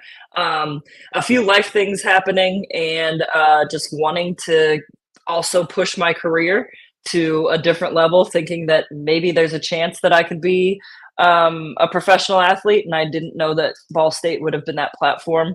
So ultimately I ended up finishing out my schooling in the summer while I was still looking for other schools. Illinois came up. I was looking to pursue my master's in sports management, and I wanted it to be an online, like a school that had it online, so that in case I did go pro, I would have the ability to continue that and make sure that I finished up my master's while I was playing. Luckily, Illinois had a great program that I could do in a year and a half, and my first pro season didn't even start until after that. So it worked out perfectly. And then the next phase was the professional life. So after Illinois, we had to connect with an agent through Illinois that I had talked to, and she got me my first job overseas in Australia. Completely fell in love with it. For those that don't know, because some people were unaware, but Australians speak English. So there's no language barrier. The extent of the language barrier is the fact that they have their own little slang, and they've got some weird words that you have to figure out, but they do speak English. So easy transition. I ended up re-signing with the same team my second year because I fell in love with it that much. And then my third year, I was like, you know what? I really want to get to Europe. I have bigger dreams, bigger hopes, bigger aspirations. Let me see if I can make that transition. And I actually ended up switching to an overseas agent who was in Germany. And she got me a job in Finland. And then I was in Czech Republic. I was in Germany for 2 years. And then ended up finishing out my career at Mexico. And then my final year was in Dominican Republic. But it was just an incredible time with a lot of lessons. And deciding I wanted to go into real estate happened when I can remember where I was, what I was doing, but I was in Czech Republic, and I was just thinking about life after basketball. I knew I wanted to play until my legs fell off, like put me in a wheelchair, I don't care. But that quickly changed. But anyway, there was a time where I was just like, what do I love besides basketball? I think I'll always be some part within the game, whether it's a coach, whether it's a trainer, but like that can't be the end all be all. And I was like, what do I do besides basketball? And I wish I had like an awesome story, but it was, I watch a lot of HGTV in my spare time, and I think I could be a realtor. So I went on jobs.com and was looking for things that were jobs that I didn't have to actually have my license, because I had heard through the grapevine it's expensive, all this stuff. So I found a job on jobs.com with Network Global Real Estate, who I work for now, and they were hiring for somebody to make $25 an hour doing cold calling. And I went in, I was like, let me just get my foot in the door. Let me learn from all these people. Let's do it. Went in for the interview, and for the first time in my life, I did not get the job. The broker at the time told me, you need to go get your license. I would hate to pay you $25 an hour when you can make a lot more money. So I did that, went, got my license, and while I was still finishing up my careers in Mexico and Dominican Republic, and I love it. I'm so happy with where I chose, who I chose, but it was not some awesome story about having a realtor in the family or loving house. It was just HGTV, which does not prepare you, by the way. But I love the HGTV show. When you said that, I'm like, that was me on Saturdays. Oh, I was glued in my former life before. I hate watching HGTV because I see these houses and I'm like, I want that house. Yeah. Like I get mad. These people are like they're like, no, my budget's only $300,000, not $330,000 to, I don't know. My brother's a realtor too, though, so. It's Property Brothers for me. Property Brothers, when they say their budget's only $900,000, I'm like, yeah, I know. I should have said 300,000 because that's just a normal, that's like a cheap house these days. That's a starter home right now. Yeah, a starter home. And y'all got family. I think, what am I doing? I know we'll be going off script here, but my gosh, like if my mom and dad had a $300,000 house back in the day, man, yeah, we'd be all right. Me and my husband were like, "Oh, we got this house." We're like, "Hell yeah!" And now it's like my cousin just put an offer in a house. I think it got approved for like $360, and it doesn't look any bigger than ours. And I'm like, "Okay, whatever." Yes. I got a backup question. Okay. Australia. Did you see any of those giant spiders that like to hide in shadows and scare you? Huntsmans. Oh. Yeah. That's real. I did. Go Google real quickly what this looks like. It sounds. No, go ahead. It was literally the size of my palm. Like no. And I don't do spiders. I don't think I have arachnophobia, but I don't do spiders. It sounds like your hand. And nobody wants to do a spider the size of your hand. That's not a. That's like almost a creature. My dog. It's a rodent. Yeah, it's almost terrifying. It's your dog. Yeah. Your dog's a snack for those spiders. No, I will say they like Bunny, don't sit do it. there. Bunny, don't look it up. You're gonna be. Y'all spare me enough. I'm not gonna look it up, Brittany. I'm not. Yeah, you'll be like traumatized. There's a lot of things in Australia that'll kill you. But I'm like, when you guys brought it up, I'm over here like sweating now. Like, please, oh my god, I don't like. I don't like things that's crawling and just. My same cousin. I'm sorry. My same cousin that just bought this house. He was deployed in Australia. He was in Australia for a little bit, and he talked about these things. Like, oh hell no, no, thank you. Yep, they are massive. They are. Only good thing out of Australia is Bluey. Bunny, you don't come out. It's playing in the background right now. That is my show. Love That's Bluey. a good thing that came out of there. Like Right. I used to say, I want to visit Australia, and then I've seen the insects that come out of there, and whatnot. I'm like, nah, I'm You good. need to still go. You need to still go. Just Keep me in talk the to me bubble, before then. you go to Keep me in certain the parts. bubble, I'll and let you know I'll where go to hit go. Yeah, I feel like I'm gonna jump off a plane and I go to Australia and there's this massive spider. So yeah, I don't know. Yeah, I don't It know. doesn't work like that. It's not quite like that, but we could talk about that off camera. I'll let you guys know the spots to see. So out of all the places you played, because you played in a lot of places, what was your favorite or most memorable experience playing overseas? Or a memorable place, I guess. I was gonna say there's so many. This is what I say to everybody. As far as like if I were to go back and live somewhere, it would be Australia. But as far as like basketball competing the highest level, I'd definitely say Germany.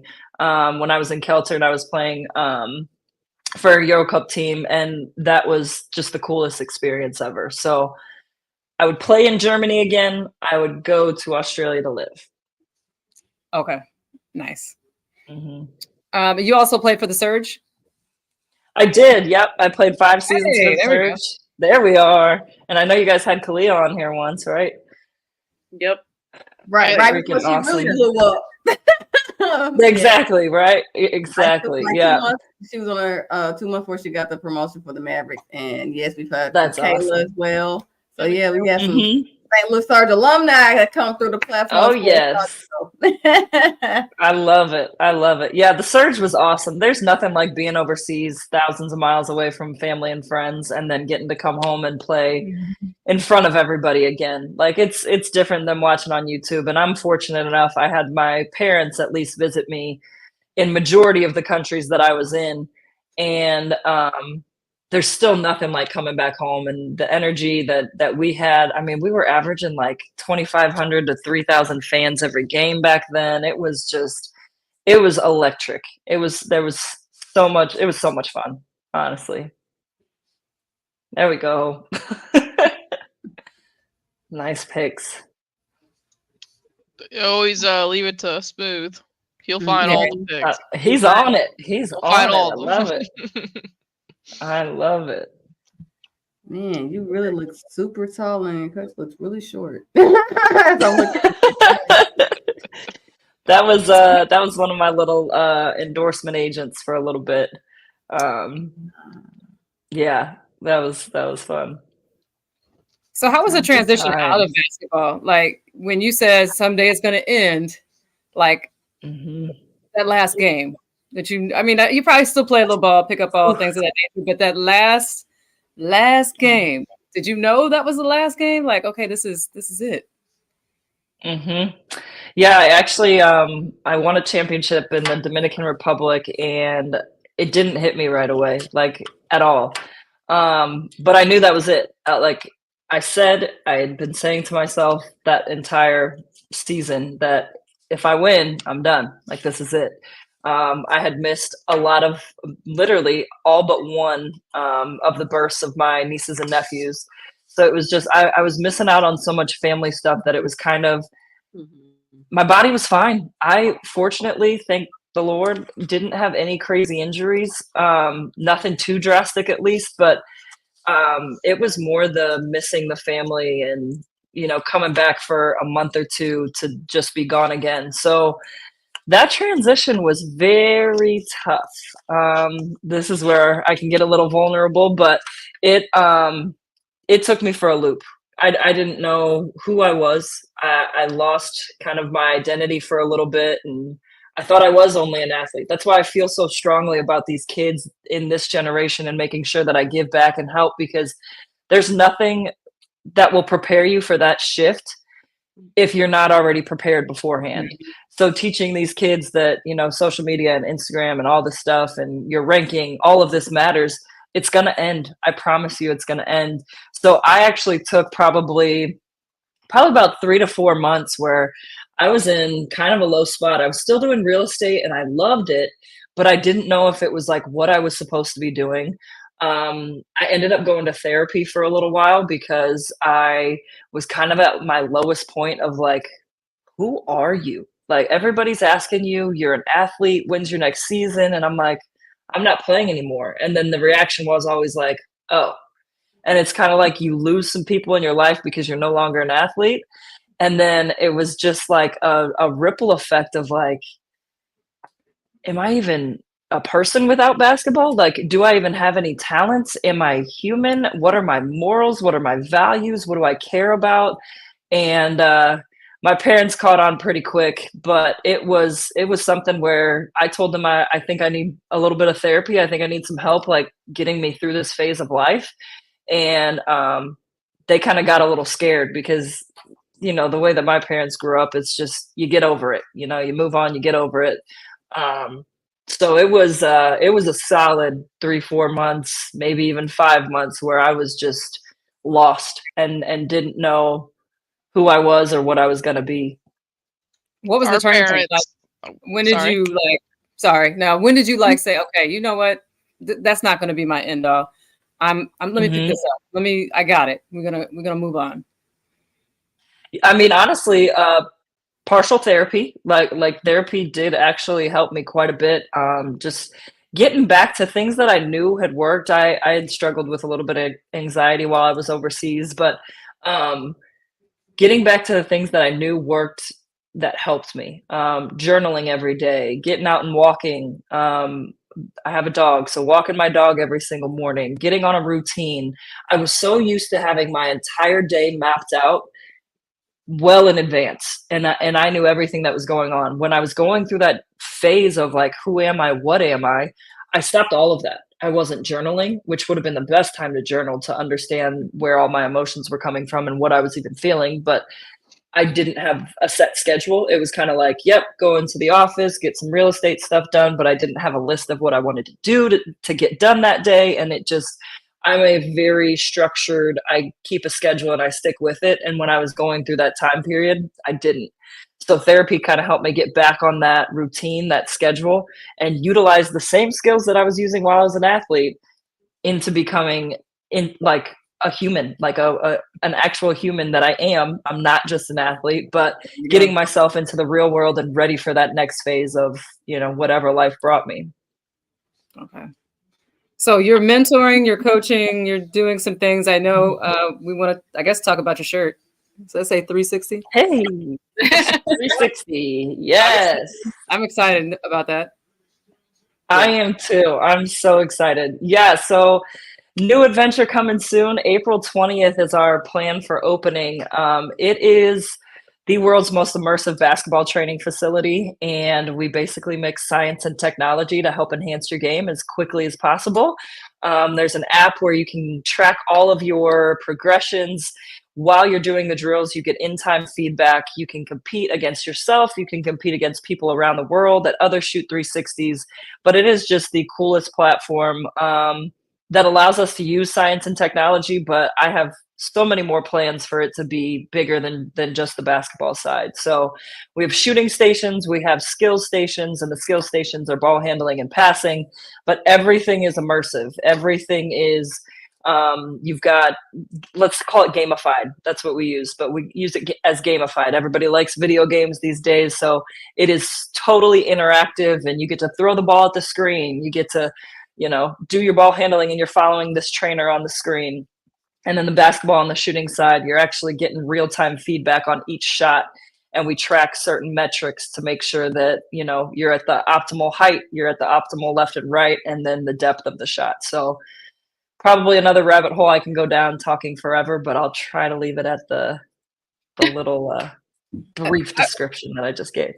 It's an amazing. No, the Shoot 360s are amazing. I can't remember which city we were in. Again, we traveled and we took our son to it. He loved it. We actually went back the second day. So we heard one was coming to St. Louis. Other than how far away it is from our house, we're excited because, you know, it's in Missouri. You know, it's about 40 minutes from us, but, you know, we'll probably be there. Okay.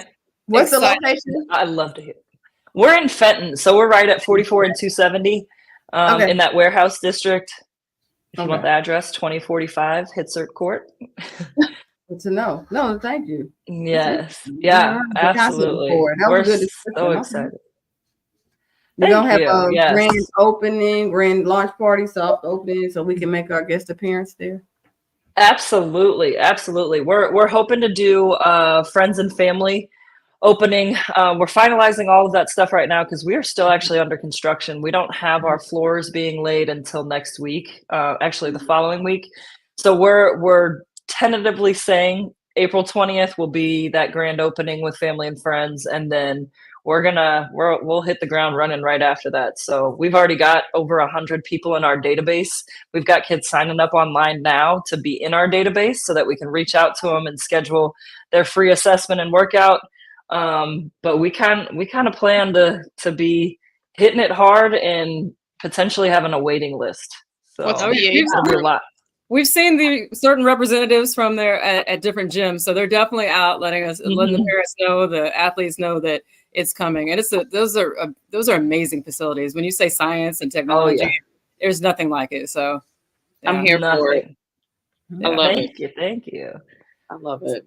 So how did the idea come along to bring it to St. Louis? Like, how did the birth happen?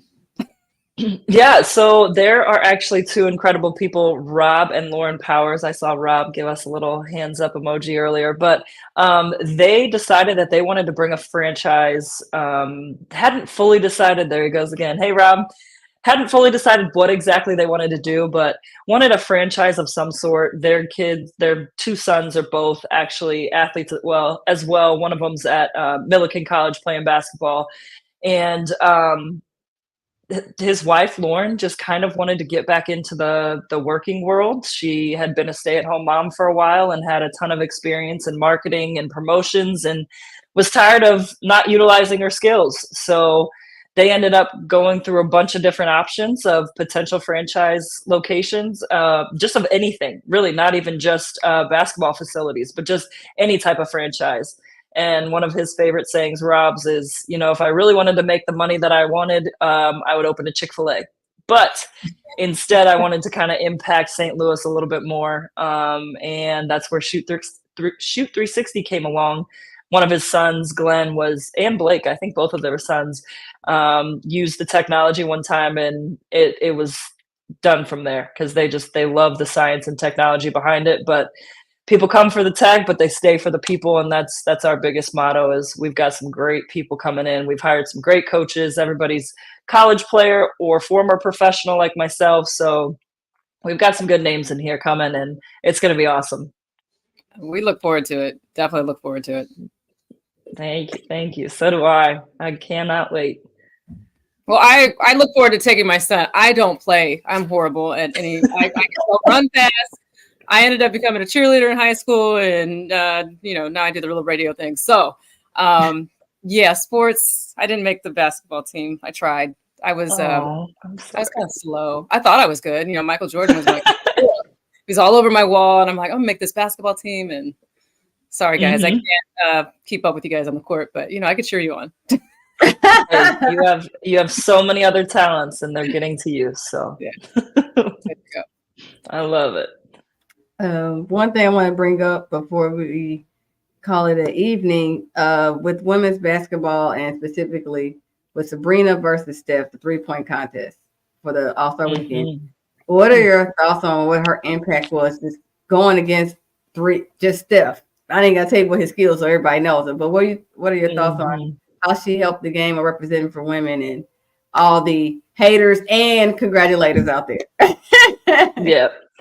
I mean, that's one of the biggest things. There's always going to be haters no matter what you're doing, what you're saying. So I always try to watch what I'm saying, which is why I've continued to say I don't want to step on any toes here. But to be honest, this was one of the coolest things ever. I give props to Sabrina for getting out there and going against Steph. But it is incredible the amount of impact that she had and how many people even watched because they were curious. Whether you're a hater or not, you were watching. You were concerned. You wanted to know what was actually going to happen. So I think she impacted the game tremendously, and to see how close she got, I'm very impressed. But I think we need another rematch coming up soon, Steph and Sabrina. I'd love to see it again. But it was super impactful for the women's sports, and just to show that shoot or shoot. I know that's what everybody's been saying, shoot or shoot, and that girl can definitely shoot, and she proved it. Yes, that was exciting. If you said a rematch, maybe at the WNBA All-Star game, maybe. I know they try I would like that. Yeah, they get some more like that. But It was exciting to watch. Overall, one more thing. Then I know we're going to touch on a couple other subjects. What is your thoughts on how the game of the WNBA, even college women's basketball, has evolved? Pre-Caitlin Clark, but let's talk about from like the last 2 years. Basically, it's when UConn has not been number one, and you've seen from South Carolina and LSU, and then Caitlin Clark doing her thing. How have you seen the college basketball women's game evolve in WNBA? I mean, I think it's been drastic. I think the coaching is elevated. I think obviously the talent has elevated. But you're seeing skilled players going to, not just the used to be big name of UConn. Like Gino is still an idol of mine and doing incredible things. But all of these kids and these athletes are getting better. And maybe it is a little bit of the NIL deals that are helping motivate these kids, getting an extra coin or two or 17 million in their pocket. But it's one of those things. I think it's evolved. It's definitely still a sport of skill and fundamentals on the women's side. But now we're stretching our game just like the men have done and bringing a little bit of finesse and I guess showboating a little bit to the game. But also at the end of the day, we're still on for the most fundamental fun sport to watch because it's so skill based and it's fundamental based and you can't be average anymore. Like you really can't be average. I never thought I had a chance to play at the WNBA level because I wasn't naturally skilled enough. I know I would work hard and I would do my best to try to get there, but the skill level is just immensely changed. It's incredible. But that's where, not a shameless plug, but that's where the new and nice April 20th launch date. I'm just saying that's where we're going to plug it in. Like it is.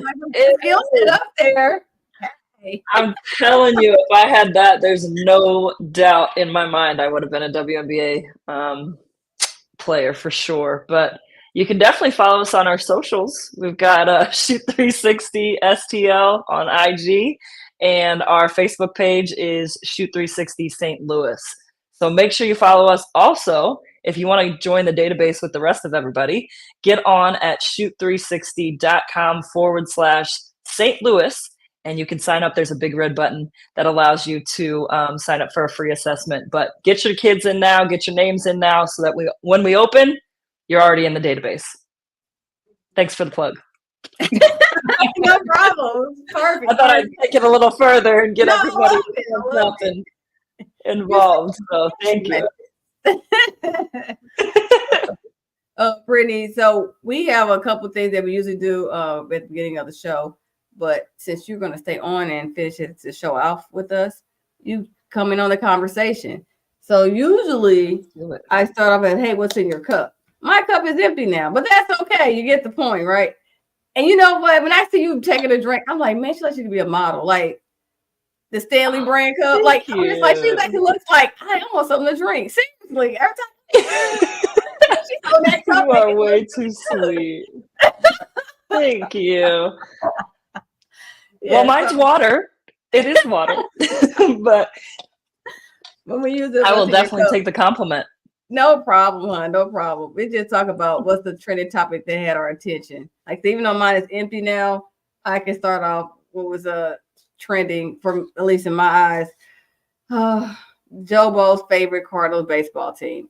They, it's a love. I feel like you should just leave it at that and then move on. I mean, I had to throw Joe out. I'm just saying it's her favorite baseball team, but it's a love-hate relationship. Yeah, right now. Or she's rocking the St. Louis Blues, and they. I don't want to know about that either. Every time I think they have a winning streak, then they Blues, and we're trying to get in the playoffs. They're both trending in my eyes right now. Like every time I look, like what they doing? Are we gonna get in the playoff? We gonna have a good winning streak? Blues just playing with my emotions. Cardinals, same old. So those are two things in my cup. What about you, Michelle?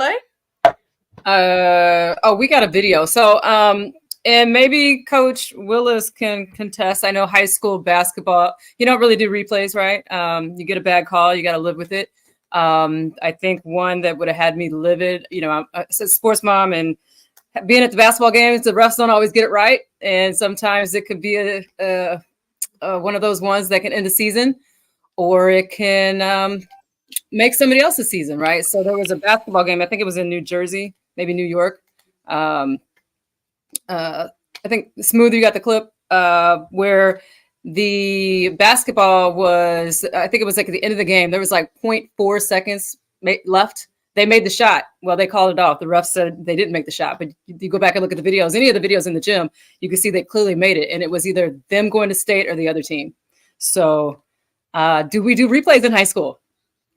That's a good, that's it's like, that was a, one team's going to be happy, one team's sad. But I mean, if you look at it and you go down to the video, the team didn't win and they're going to state. And I don't think you technically don't have replays in most high schools. So do you, because it's so controversial now and it's out there, do you take it back? You don't do it for other plays. And, refs make bad calls all game. It just happened to be at the end.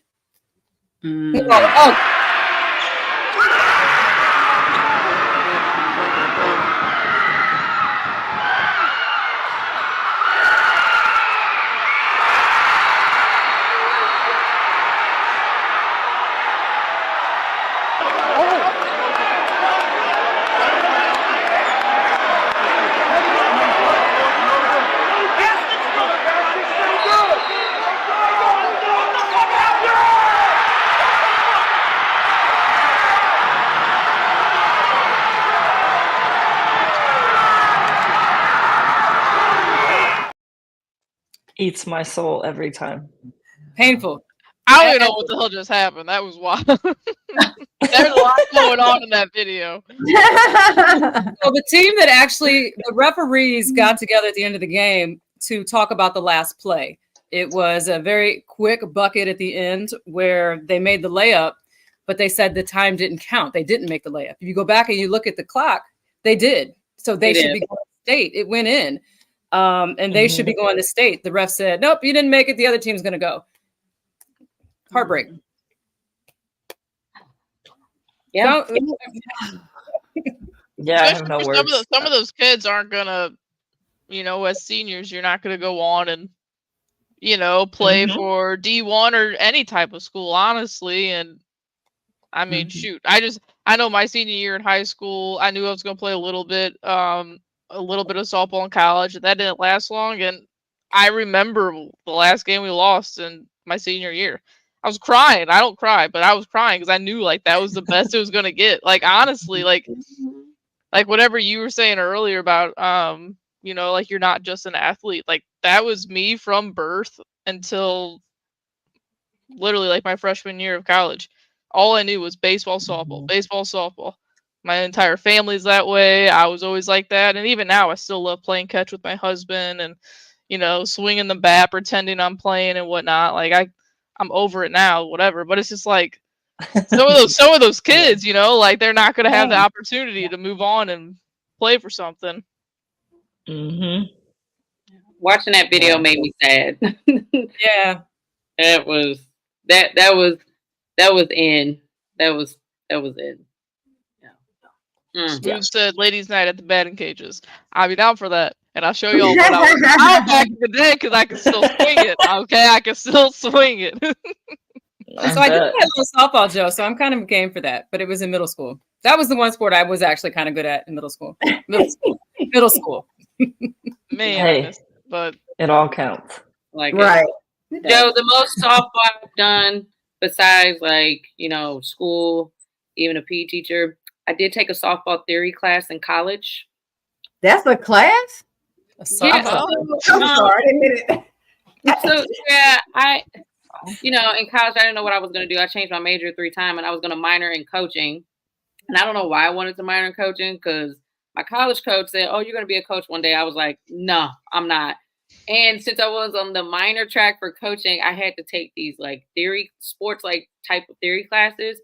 And I don't know, like, I guess, I don't know how softball, I didn't want to do the basketball theory class. I'm like, I already played basketball. And I don't know what else had to be offered, but I was in the softball theory class. And, I remember. I'm really shocked. It's a And you class. said sports psychology, even being a minor in coaching. I get it. Sports psychology. We had the batting cages, so I learned how to like full swing, bunt, and then we had like this mat where you practice sliding. And then we would go out to the softball field and play. And I went to go stand like in the outfield, like first base, thinking like, oh no, like ball is gonna come towards me. Like I'm not catching the softball whatsoever. And First one is right to you, huh? of course, it's coming towards me, and I'm like, they teach you how to like catch it with your glove. Now, remind you, like I'm nothing but a basketball player, so like you picture me playing softball, I look absolutely ridiculous. And I'm like, okay, my glove's like this, and then I did it wrong, and I like closed my eyes, and the ball just happened to be I caught it. And you like close your eyes and put your arms up. I did. It was so scary. It was so scary. It was coming too fast, and I was like, "Oh my god, it's coming at me! Do I run away? Do I not?" And so I was like, my competitive nature like caught to me, but then it was just like, "Oh my god, like what am I doing? I'm a basketball player. I can't do this." And then she made me pitch, and that was awful. Like I probably could have walked like 3 people. Like it was all bad. And then someone took a swing and the ball brushed me in my hip. And I'm like, yeah, I'm only a junior. I got 1 more year of college basketball left. No more for me. Like, hold on. Like, I'm so confused. How do they try to make you pitch? Just like slow pitch, or do they try to make you fast pitch? I don't know. Like the teacher. Okay, did you have to like go over like that, or did you just like? I think I just went underhand. I don't remember. Well, that's just like a drunk league softball pitching. So no, I think it was just like I was just like underhand. Like like I don't really like. I took it in college. It was kind of a waste of time. But I didn't know they had a theory class for sports. I would have finished college if I knew that. I would have aced that stuff. Well, since I was like on track for a coaching minor, they were just like, "Oh, you got to take these classes." I mean, and then my bachelor's was in physical education, so I took a bunch of like lifetime activities, yoga. I took step aerobics, was probably one of my favorite ones, and sand volleyball. My college coach almost killed me because I signed up for sand volleyball, not thinking like, oh, I could hurt myself. And I was also dealing with some shoulder issues, so I was like spiking the ball, and my college coach would drive by. Yeah, I took some like interesting class, but yeah, Joe, I got some knowledge of a little softball. We're gonna. I know we mentioned you got that good college education. I did. Yeah. What was your grade in your softball class? I mean, I passed. I was like, I don't remember. Like, I don't remember. Like my friend, like we had to like record like base running. It's still up there. I wasn't doing it. What's the league? Friends were like they were football players, and it's on YouTube to this day. And we had to practice like base running and all this other type of stuff. And my friend Swade like took off and just I don't know what I was doing in that class. My counselor was just like, "Hey, have this minor, so take softball theory." And I was like, "Okay, like why not?" Smooth. Yeah. I don't know where you're gonna find it. I'm gonna have to like send us that link. Smooth is resourceful. This video might pop up. I wasn't like I was the recorder. Like I didn't do the base running. Like I made not even in it. No, you can hear my voice. You can hear my voice, and then you see me like, and it's so like it was just I don't know what I was doing, but yeah, I took a softball theory class in college, and we always talk about possibly going to a Blues game. That's depressing these days. So instead of wasting our money on that, we need to hit up a batting cage or something. Yeah, Smooth. Get on that. Miss Dub says my high school gym teacher tried to make me jump over a horse, like a live horse. What? A real horse? Oh wow! We need some more context to this. I knew my. It was a real horse then. It was a real horse.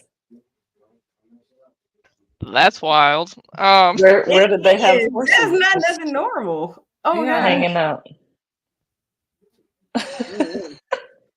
No, it like hurt. Oh, okay. All right. No, a pyramid like a hurdle. Wait, what? Oh. I don't understand. I don't get it. I don't get it. Like what horses jump over when they're doing their little shows? Oh, the thingy-majigs that they jump over? I'm tying it back into the horses. I'm thinking of a hurdle, some sort of hurdle-like thing. Hurdle. The hurdle. Maybe not a horse. We're thinking real horse, unfortunately, Ms. Alice, Yes. Ms. Williams. So yeah. Okay, I get that now. Willis, Coach Willis, what's in your cup? Ooh, I'm ready for spring break. No, just right now, just wrapping up the basketball season. Really, that's kind of like what's been in my cup. I was actually drinking like some warm water with lemon and honey. I feel like I spend a lot of time talking. So like, when I get home, I kind of put myself on mute a lot. But yeah, no, just really just kind of wrapping up the season. I had individual meeting with some of my players, and my last conversations with my seniors, and kind of like we were talking about earlier, like I tell them all the time, like, some of you, this may be the last time you will ever suit up to ever play a competitive basketball game, So like my biggest thing with them, was like, this is the last time we're ever going to be a team, play together. So just, and this is my first group that I'm graduating. They started with me when I was there. So I had them all 4 years, and then just kind of talking to my returning players, trying to figure out, like, if you're doing a spring sport, if you're not, this is what we need you to do. So just kind of like, wrapping things up. I'm not gonna lie, I'm so ready for a break. It's a lot. And, I'm happy that it's over and I completed another season. So, that's kind of what's been in my cup. I'm just trying to get through all this and get it to spring break. What about Brittany Carter? Any sports stories or anything in your life that besides your what was it again? 360? Shoot 360. Shoot 360. Okay. 360. But besides that and being a realtor and all that good stuff, what's in your cup? Well, I have water in my cup like we discussed earlier. But I am staying super busy with real estate. I've kind of tailored my business down now to friends and family only and specific referrals, just because Shoot 360 is kind of taken over and there's a lot to plan. I'm the director of player development for it. So hiring staff, coming up with all of our training, making the schedules now to prepare to make sure we've hired enough staff on, like, just it goes on and on and on. So real estate is staying super busy. I had a decent month last month in February with my brokerage, and just trying to keep it steady. But I know Shoot 360 is going to take over big time. But I still love real estate, so I want to make sure that I'm definitely helping out friends and family. To go back to the Blues, I'm going to go to the game next Wednesday, and I don't know if I should be excited or. Well, by then, Friday's the trade deadline, so there'll probably be a couple guys that are gone by then. So yes, sounds like it needs to be more than a couple. That's a couple, a couple times a couple, but we'll say that for another day. Is that Coach Rob? Is he a new homeowner too? Yes, That's oh, thanks, congratulations! Rob. There you go. Thank you. Yes, it's incredible, but every month on the 2nd, when my mortgage payment comes out, I remember that I'm an adult. Oh, don't you love adulting? It's so good. I love it. All my bills coming. Yes, there is nothing like it. There's nothing like it. And then you realize, like, I knew I was in college. I missed those days. Every time it comes around for like something with my alumni association or college, like, life was so much damn easier. Man, how did I get here? You never understand it when you're told, like, growing up. You never understand, like, enjoy these moments, enjoy it. I'm like, no, life is going to get better for me after this. And then, not that it didn't, I've had an incredible life, but it's like once you get to a point, it's kind of like I am a full-fledged adult. I understand what my parents were saying about make sure you enjoy this time. Bills are paid, rent is paid, food is taken care of. I'm getting free clothes. I'm getting free shoes. This is the life. Now I have to pay for all that. On you, ma'am. Yes, you. And one day add kids to the mix. There you go. One day. Hopefully my man's out there somewhere. We can do another ladies' night show just for that. Hey. Ladies' night, the dating edition. There we go. Yeah. Take notes, producer. Take notes.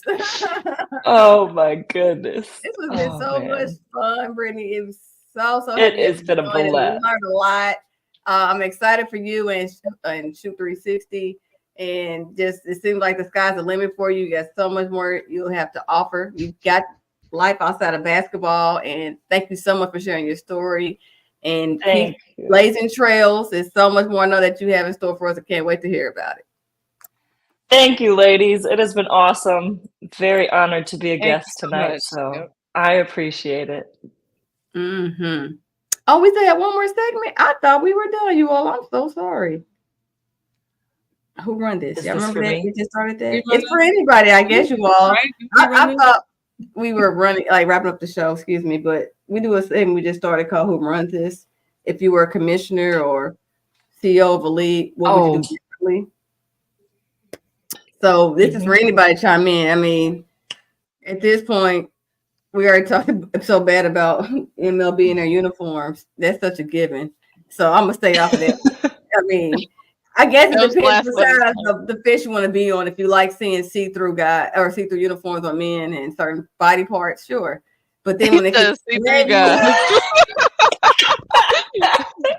Funny is your mind's kind of floating around somewhere. Girl, listen. I forgot that was Wednesday. Like, oh man. My cup is empty. So I don't know if any of you guys saw the comedian Larry David talking on the Rich Eisen show about football, the NFL.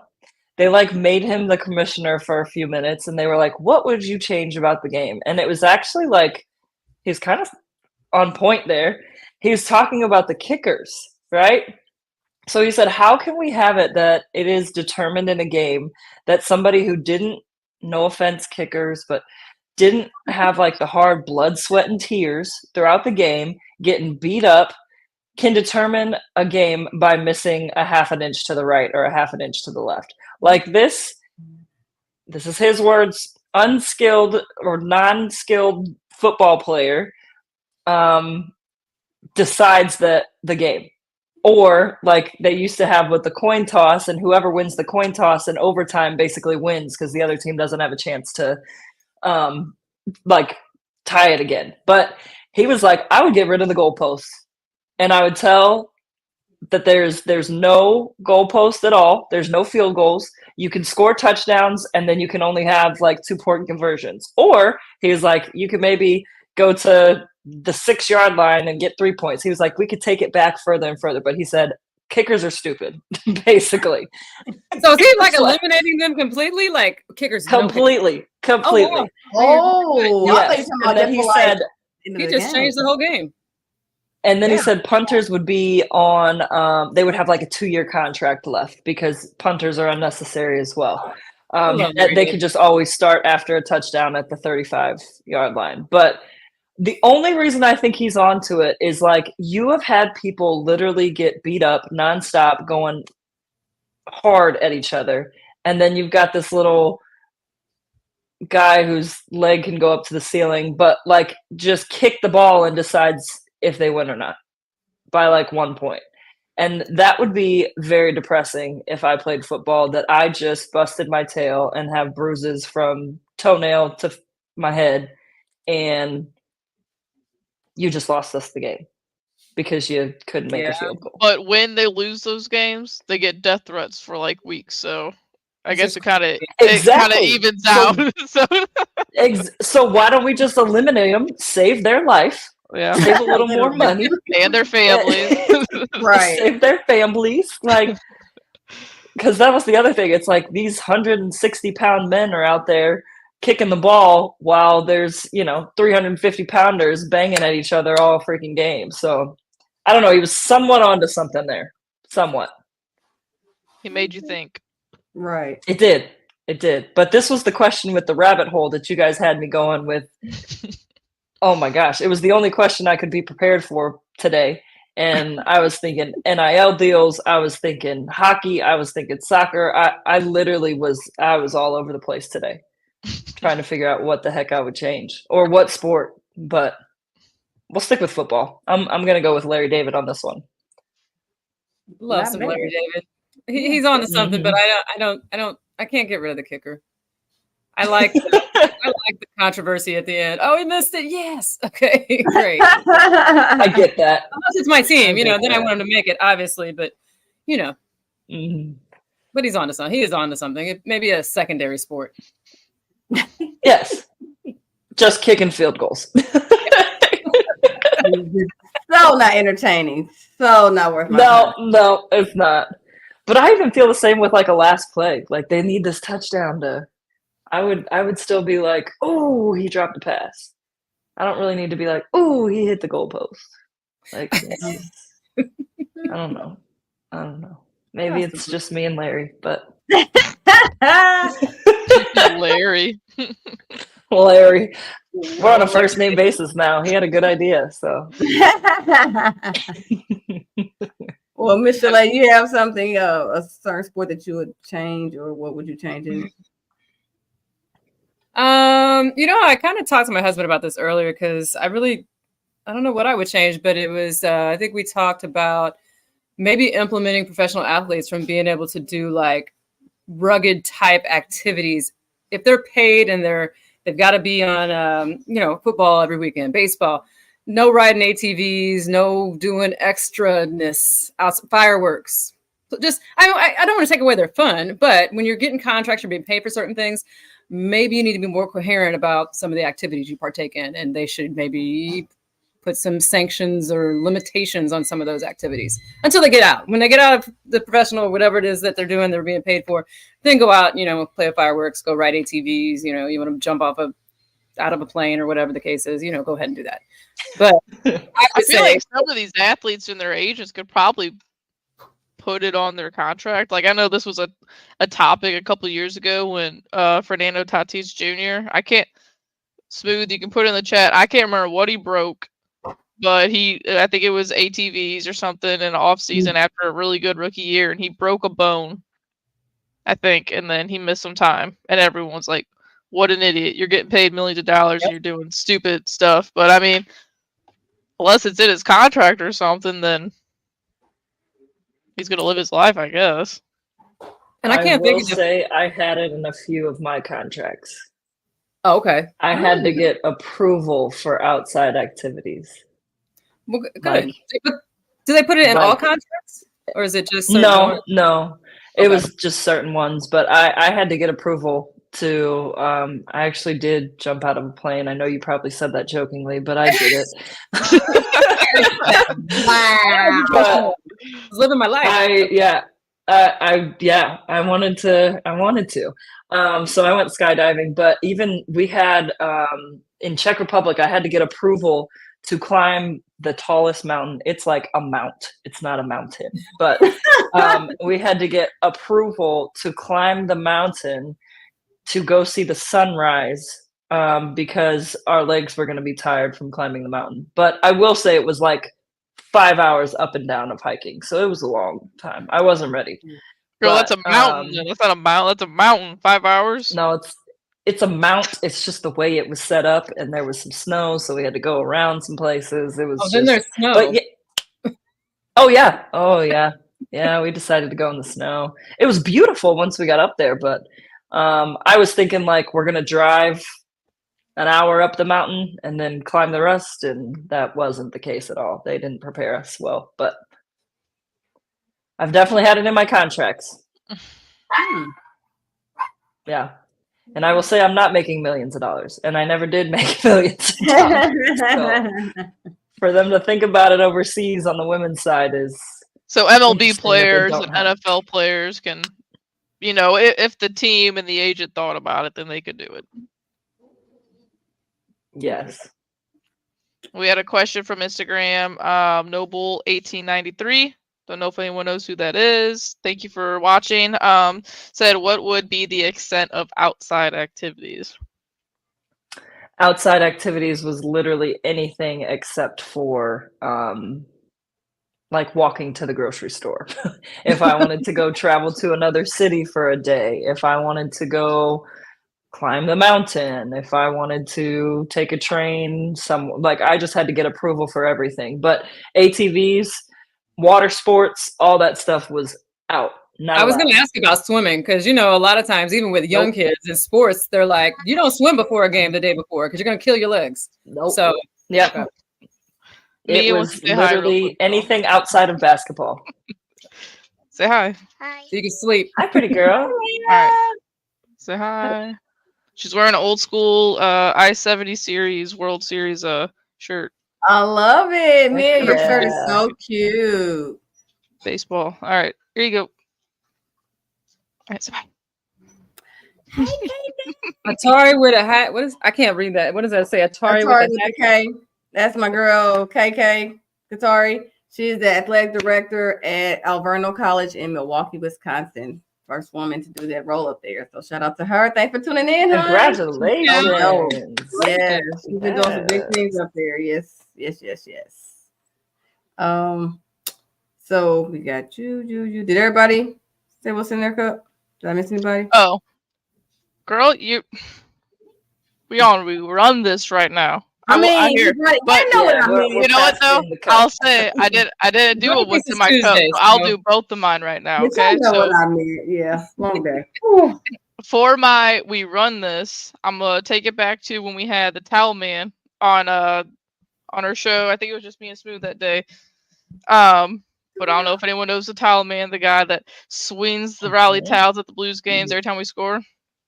He's mentioned this, and my husband agrees, and I think it's a very good point that the winning team in hockey should get 3 points instead of 2.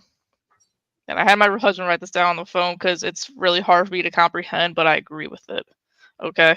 So he understands it more. But anyway, so the team that wins in regulation gets 3 points. Right now in overtime wins, I believe you get 2 points if you win, 1 point if you lose. Like you still get a point. It should just be if you win in overtime, the winner gets 2 points, and I guess the loser gets none. I don't know. I just think it's kind of crazy that you lose a game in overtime and you still get a point. And most of the hockey standings go based off of points. You know, like you could have a losing record compared to the top team, but if you have more points, you're likely to, move further into the playoffs or whatever. So taking it back to the Towel Man. But my what's in my cup, y'all know it's always beer. Michelet, you know. I'm telling you, Smoooth, we're going to get an ad. Michelob. All right. More of that. Anyways, I was going to do how the Cardinals depressed me, but I want to switch it up because Smoooth got a video for me. MLB The Show, this year's cover, it's going to be Vladimir Guerrero Jr., but they're doing something really cool this year, and he's got a video for it.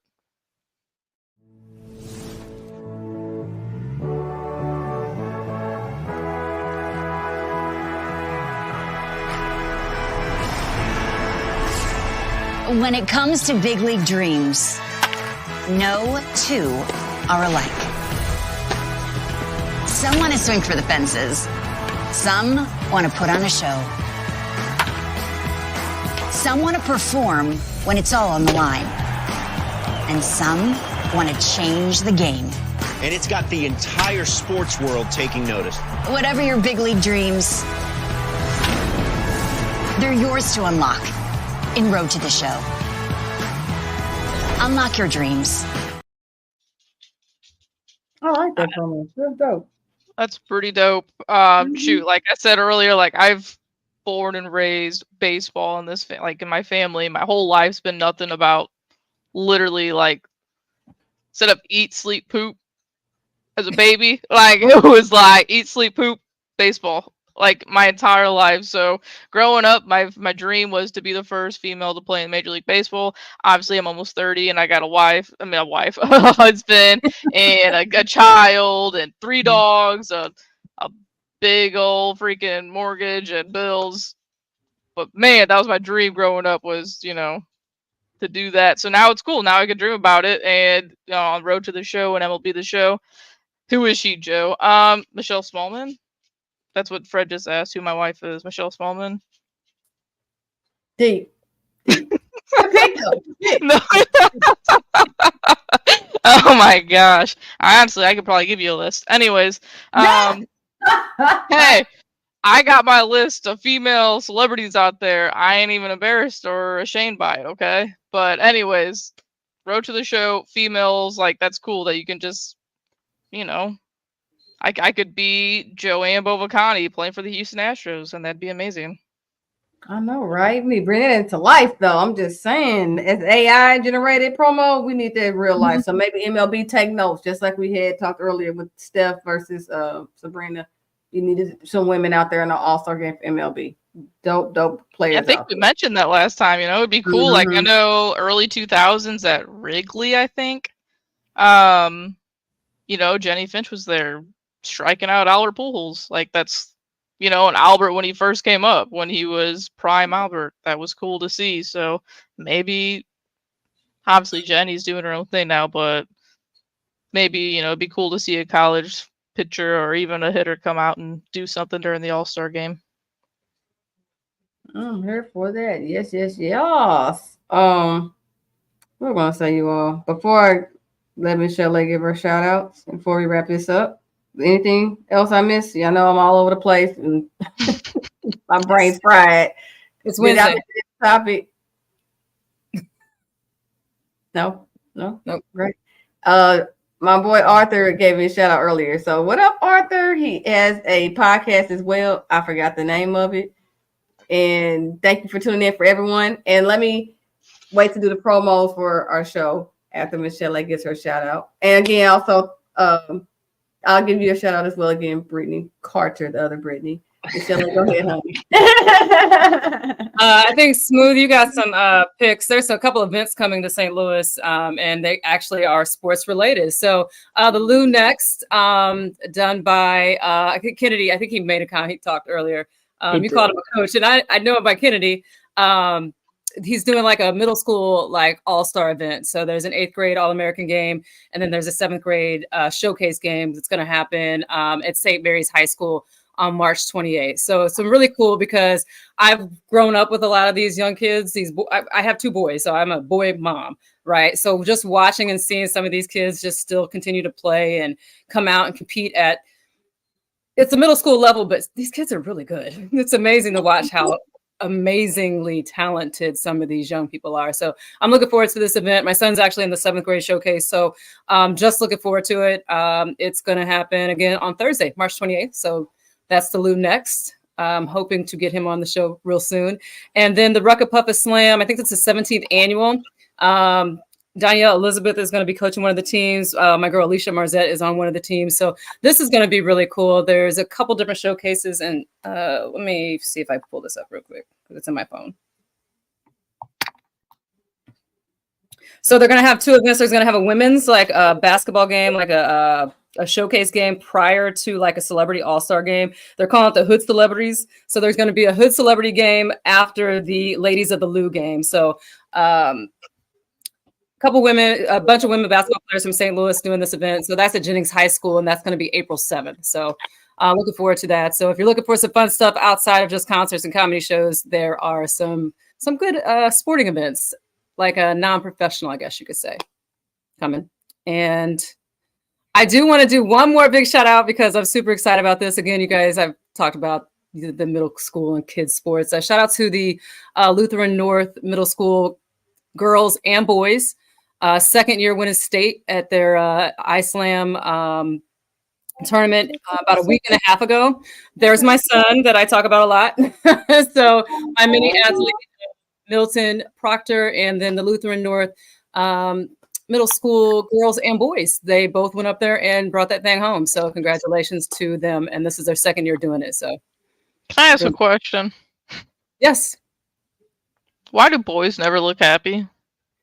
I have no idea, but they all look like that. Okay. Like, I don't get it. Why is that a thing? Smile. They just won the championship. You can't catch them smiling. It's not a thing, you know. He looks mad at the world, and you think he's got cloud nine. If you look at all the boys in the picture, I don't think any of them are smiling, but all the girls are as happy as can be. So no, that's the thing. That's just a thing. But they're happy. No worries. They are definitely happy. So they just don't show it, but they are. Okay. And it cool.